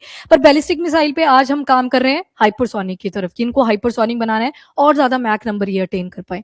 तो दोनों की कैरेक्टरिस्टिक्स जो है वो डिफरेंट है। प्रिसीजन की बात करें, बैलिस्टिक मिसाइल दूर तक अटैक करना है सबसे ज्यादा यूजफुल है, पर वहीं पे क्रूज मिसाइल को अटैक करना है तो आप नियर बाई डिस्टेंस पे अटैक करने के लिए इसका यूज करोगे। तो दोनों की अपनी अपनी खास बातें हैं। अब यहाँ पे ये डिफ्रेंसिएशन ही बताई है, ये विद रिस्पेक्ट टू ईरान बताई हुई है कि कौन कौन सी रेंजेस की मिसाइल अभी के लिए इनके पास अवेलेबल हो सकती है। बाकी रेंज एंड रीच के हिसाब से जो मिसाइल्स हैं they can attack up to 2000 kilometre. And उसके अलावा मिडिल ईस्टर्न कंट्रीज, ईरान ने बोला इतनी कवर हो जाएंगी। जो मीडियम रेंज की थी वो एटलीस्ट यूरोप वाला एरिया और रेड सी के बाहर अफ्रीकन यूनियन की भी कुछ कंट्रीज को कवर कर ले, इन एरियाज की बात कर रही है। शॉर्ट के थ्रू, मीडियम के थ्रू, इनके ऊपर ज्यादा फोकस्ड है। और अगर आपने वीडियोस वगैरह देखे हो तो कुछ बैलिस्टिक मिसाइल ऐसे तुक्का मार के भी अटैक कर जा रही थी, तो उन्होंने बोला कि हमने अभी ज्यादा अच्छी क्वालिटी की जो मिसाइल्स हैं उससे तो अटैक करे ही नहीं, अभी हमारे पास ठीक ठाक स्टॉक पाइल है ऐसी मिसाइल्स का जो यूएस और इसराइल को रुला देंगे। हाँ, ये आप एड ऑन भी कर सकते हो। इवन जब 2025 में फाइट हुई थी, ड्रोन ही नहीं इंटरसेप्ट हो पाए थे आयरन डोम के थ्रू, सब जगह पे आग लग जाती है कि फिर बोला आयरन डोम फेल हो चुका है। तो हाँ, ये इनोवेटिव तो है। तभी देखा जब ऑपरेशन कंडक्ट करा गया 2010 में, साइबर अटैक करा पहले, असैसिनेशन ही कर दिया डायरेक्ट साइंटिस्ट का, मतलब छोड़ा ही नहीं। एक तरफ से साइंटिफिक टेम्परामेंट से देखें तो वो तो बिल्कुल ही चीज इलीगल हो जाती है, पर असैसिनेशन कर दिया गया। तो इनोवेशन में है ये आगे, ये इनसिक्योरिटी भी कहीं ना कहीं इमर्ज करवाता है बाकी कंट्रीज में। ठीक है, बाकी parts of Europe like Britain, France, Germany, यहाँ पे भी अटैक कर सकता है। और यूएस अभी आउट ऑफ रेंज है, क्योंकि ईरान के पास अभी नहीं है पता कि कोई आईसीबीएम है भी, तो यहाँ पे बोला जाता है नहीं है। बाकी नोटेबल लॉन्ग रेंज मिसाइल जो 2000 किलोमीटर की रेंज में लाया करते हैं, इनके आगे टाइप्स भी लिखी हुई हैं। तो सेजिल है, गदर आ गई, देन खोराम शहर आ गई, खाइबर है। अब सवाल यही बन सकता है, अगर तो टफ बना तो वही वाला कि क्रूज है कि बैलिस्टिक है, अदरवाइज सीधा पूछेगा ये मिसाइल्स न्यूज में बने हुए थे तो कौन सी कंट्री के रिस्पेक्ट में थे। तो इनको याद रख लेना, Sejjil, Ghadr, then Khorramshahr, Kheibar. And next आता है ये वाले, आज इंडियन एक्सप्रेस के फ्रंट पेज पे भी देखे होंगे आपने, ऊपर की तरफ ये आधी बैलिस्टिक मिसाइल्स भी आपको दिखेंगी। पहले टाइप सुन लो। सॉमर, इसकी 3000 किलोमीटर तक की रेंज है और ये सारी मेड इन ईरान ही है, मतलब खुद उन्होंने बनाई है, इंडिजिनसली डेवलप। सेजिल आ गई 2000 किलोमीटर तक की range, Shahab 31300 kilometre, and Zolfaghar 700 kilometre, Tondar 69 150 kilometre. ये ऊपर की लगभग बैलिस्टिक मिसाइल्स हैं। और इसी के साथ इन्होंने एक और मेंशन करी, KH-55 क्रूज मिसाइल्स, जो इन्होंने यूक्रेन से ली हैं, ये क्रूज मिसाइल है जो KH-55 है। एंड इसकी रेंज अप टू 3000 किलोमीटर है। अब देखो, क्रूज मिसाइल बोला प्लस डिस्टेंस कितना चला गया, 3000 किलोमीटर। डिपेंड करता है ज्योग्राफी के ऊपर। ऐसा नहीं होता कि क्रूज मिसाइल की टेंडेंसी को आप इंक्रीज नहीं कर सकते, पर बीच में टेरेन टफ आते हैं, मैनूवरिंग ज्यादा लगती है, टेक्नोलॉजी ज्यादा लग जाती है, तो कम डिस्टेंस को आप टारगेट करते हो इस केस में। तभी कैरेक्टराइजेशन में कभी भी डिस्टेंस के बेसिस पे नहीं आप पढ़ते क्रूज मिसाइल्स की classification. It is based on कि उसकी स्पीड कितनी है, मैक नंबर कितना है, सबसोनिक है, सुपर है, हाइपर है। पर बैलिस्टिक के केस में रेंज के हिसाब से डिवीजन होती है, सुपर है, हाइपर है, वो बाद में मैटर करता है, तो पहले रेंज मैटर करती है। इसके बाद अदर कैपेबिलिटी, एक इन्होंने गैम 100 भी बनाई है, 3 स्टेज की solid fuel satellite launch vehicle है। तो गैम 100 सैटेलाइट लॉन्च व्हीकल है इनका, 3 स्टेज का सॉलिड फ्यूल सैटेलाइट। उसके बाद प्रोग्रेस वगैरह दिखाई है इन्होंने, पर अभी के लिए कोई operational intercontinental ballistic missile Iran ने क्लेम नहीं करी हुई है। तो गैम 100 3 स्टेज का solid fuel satellite launch vehicle है। Satellite launch vehicle constructive destructive दोनों ही इसके यूजेस हो सकते हैं, बस इतना याद रख लेना। गैम 100 ये मिसाइल का नाम नहीं है, सैटेलाइट लॉन्च व्हीकल का नाम है। देन मीडियम रेंज की मिसाइल्स, ये सारी बैलिस्टिक मिसाइल्स हैं। शहब 3 आ गई, इमाद है, होविज है, हज काजिम है, फतेह 1 फतेह 2 है। ये सॉलिड फ्यूल हाइपरसोनिक मिसाइल्स हैं और 1500 किलोमीटर तक अटैक कर सकते हैं। अब एक चीज नोटिस करो, पीछे आपने क्रूज मिसाइल देखी KH-55, 3000 किलोमीटर तक का डिस्टेंस था। ये बैलिस्टिक मिसाइल है पर हाइपरसोनिक है नेचर में, और डिस्टेंस कितना कवर कर रहा है, सिर्फ 1500 किलोमीटर, मतलब मीडियम रेंज में लाए करेगा। तो वेरी करता है, मतलब दोनों की अपनी अपनी क्वालिटीज होती हैं जो मिसाइल्स आप पढ़ते हैं। और इसके अलावा जून 2023 के बाद ही अपने ईरान ने ये जो फर्स्ट इंडिजिनस हाइपरसोनिक फतेह 1 फतेह 2 मिसाइल थी, ये पेपर में भी आ गया था। ये एफकैट ने भी पूछा था, यूपीएससी ने भी पूछा था, क्योंकि पहली बार इन्होंने अनवील करी थी अपनी ये वाली रेंज की मिसाइल्स। और शॉर्ट रेंज जो बैलिस्टिक मिसाइल जिनके पीछे फोटो भी लगे हुए थे, तो शहब 1, देन शहब 2, क्याम 1, फतेह 110, ज़ुल्फ़ागर, ये सारी ही कैसी हैं शॉर्ट रेंज की बैलिस्टिक मिसाइल। ये मीडियम रेंज की बैलिस्टिक मिसाइल आ गई। और इवन जब आपने मैप पे देखा वहां पे भी कैसा था, शॉर्ट रेंज और मीडियम रेंज, उन पे ज्यादा फोकस करा हुआ था। देन उसके बाद नेक्स्ट आती है cruise missile KH-55 from Ukraine. ये वाली क्रूज मिसाइल आ गई जिसका डिस्टेंस अप टू 3000 किलोमीटर का है। शॉमर आ गया, याली आ गया, याली गाना नहीं है, मतलब मिसाइल का नाम है, क्रूज मिसाइल है। और दूसरा आ गया रात, ये एंटी शिप क्रूज मिसाइल है इन्होंने। याली लैंड अटैक क्रूज मिसाइल है। अगेन सॉमर, ये ग्राउंड से लॉन्च करी जाती है, डिफरेंट एरियाज को टारगेट कर सकती है। और KH-500 ये एयर लॉन्च्ड क्रूज मिसाइल है, मतलब आपको एयरक्राफ्ट के जरिए इसको लॉन्च करना पड़ेगा। देन ड्रोन्स इन्होंने अपने अनवील करे, UAV मतलब अनमैन्ड एरियल व्हीकल्स। अब इनका आर्सेनल 200 किलोमीटर से लेके 3000 किलोमीटर तक का रेंज आ सकता है। डिस्टेंस बताया कि कहां तक ड्रोन्स पे अटैक कर सकते हैं। 2025 की बात करी, बोला कि ड्रोन के जरिए अटैक कर दिए थे, तो ड्रोन इनके ठीक ठाक रेंज के मिल जाएंगे। तो अबाबिल 3 है, मुहाजिर है, शाहिद है, इनके डिफरेंट वेरिएंट हैं, 129, 136, 199 और कमांड 22, ये सारे ड्रोन्स आ गए। देन कामिकाजे सुसाइड ड्रोन्स भी हैं जो लॉइटर करते हैं ओवर दियर टारगेट और फिर अटैक कर लेते हैं। बाकी कामिकाजे जो वर्ल्ड वॉर हुआ था तो जापानीज उन्होंने पहली बार ये यूज करने शुरू करे थे। शाहिद 136, हादिद 110 एंड आराश, ये भी सारे क्या हैं, लॉइटरिंग म्यूनिशन या फिर जिन्हें कामिकाजे ड्रोन भी बोलते हैं। रिसेंट यूज वही यूएस की नेवी फैसिलिटी बहरीन और कुवैत में अटैक करने के लिए उन्होंने मिसाइल भी यूज करी, अलॉन्ग विद दिस ड्रोन्स का भी यूज करा। वीडियो वायरल भी हुए थे, काफी सारे ड्रोन वहां पे दिखाई दे रहे थे। एंड सिविलियन एरियाज जैसे दुबई और दोहा, कतर, इन एरियाज में ड्रोन्स का यूसेज करा।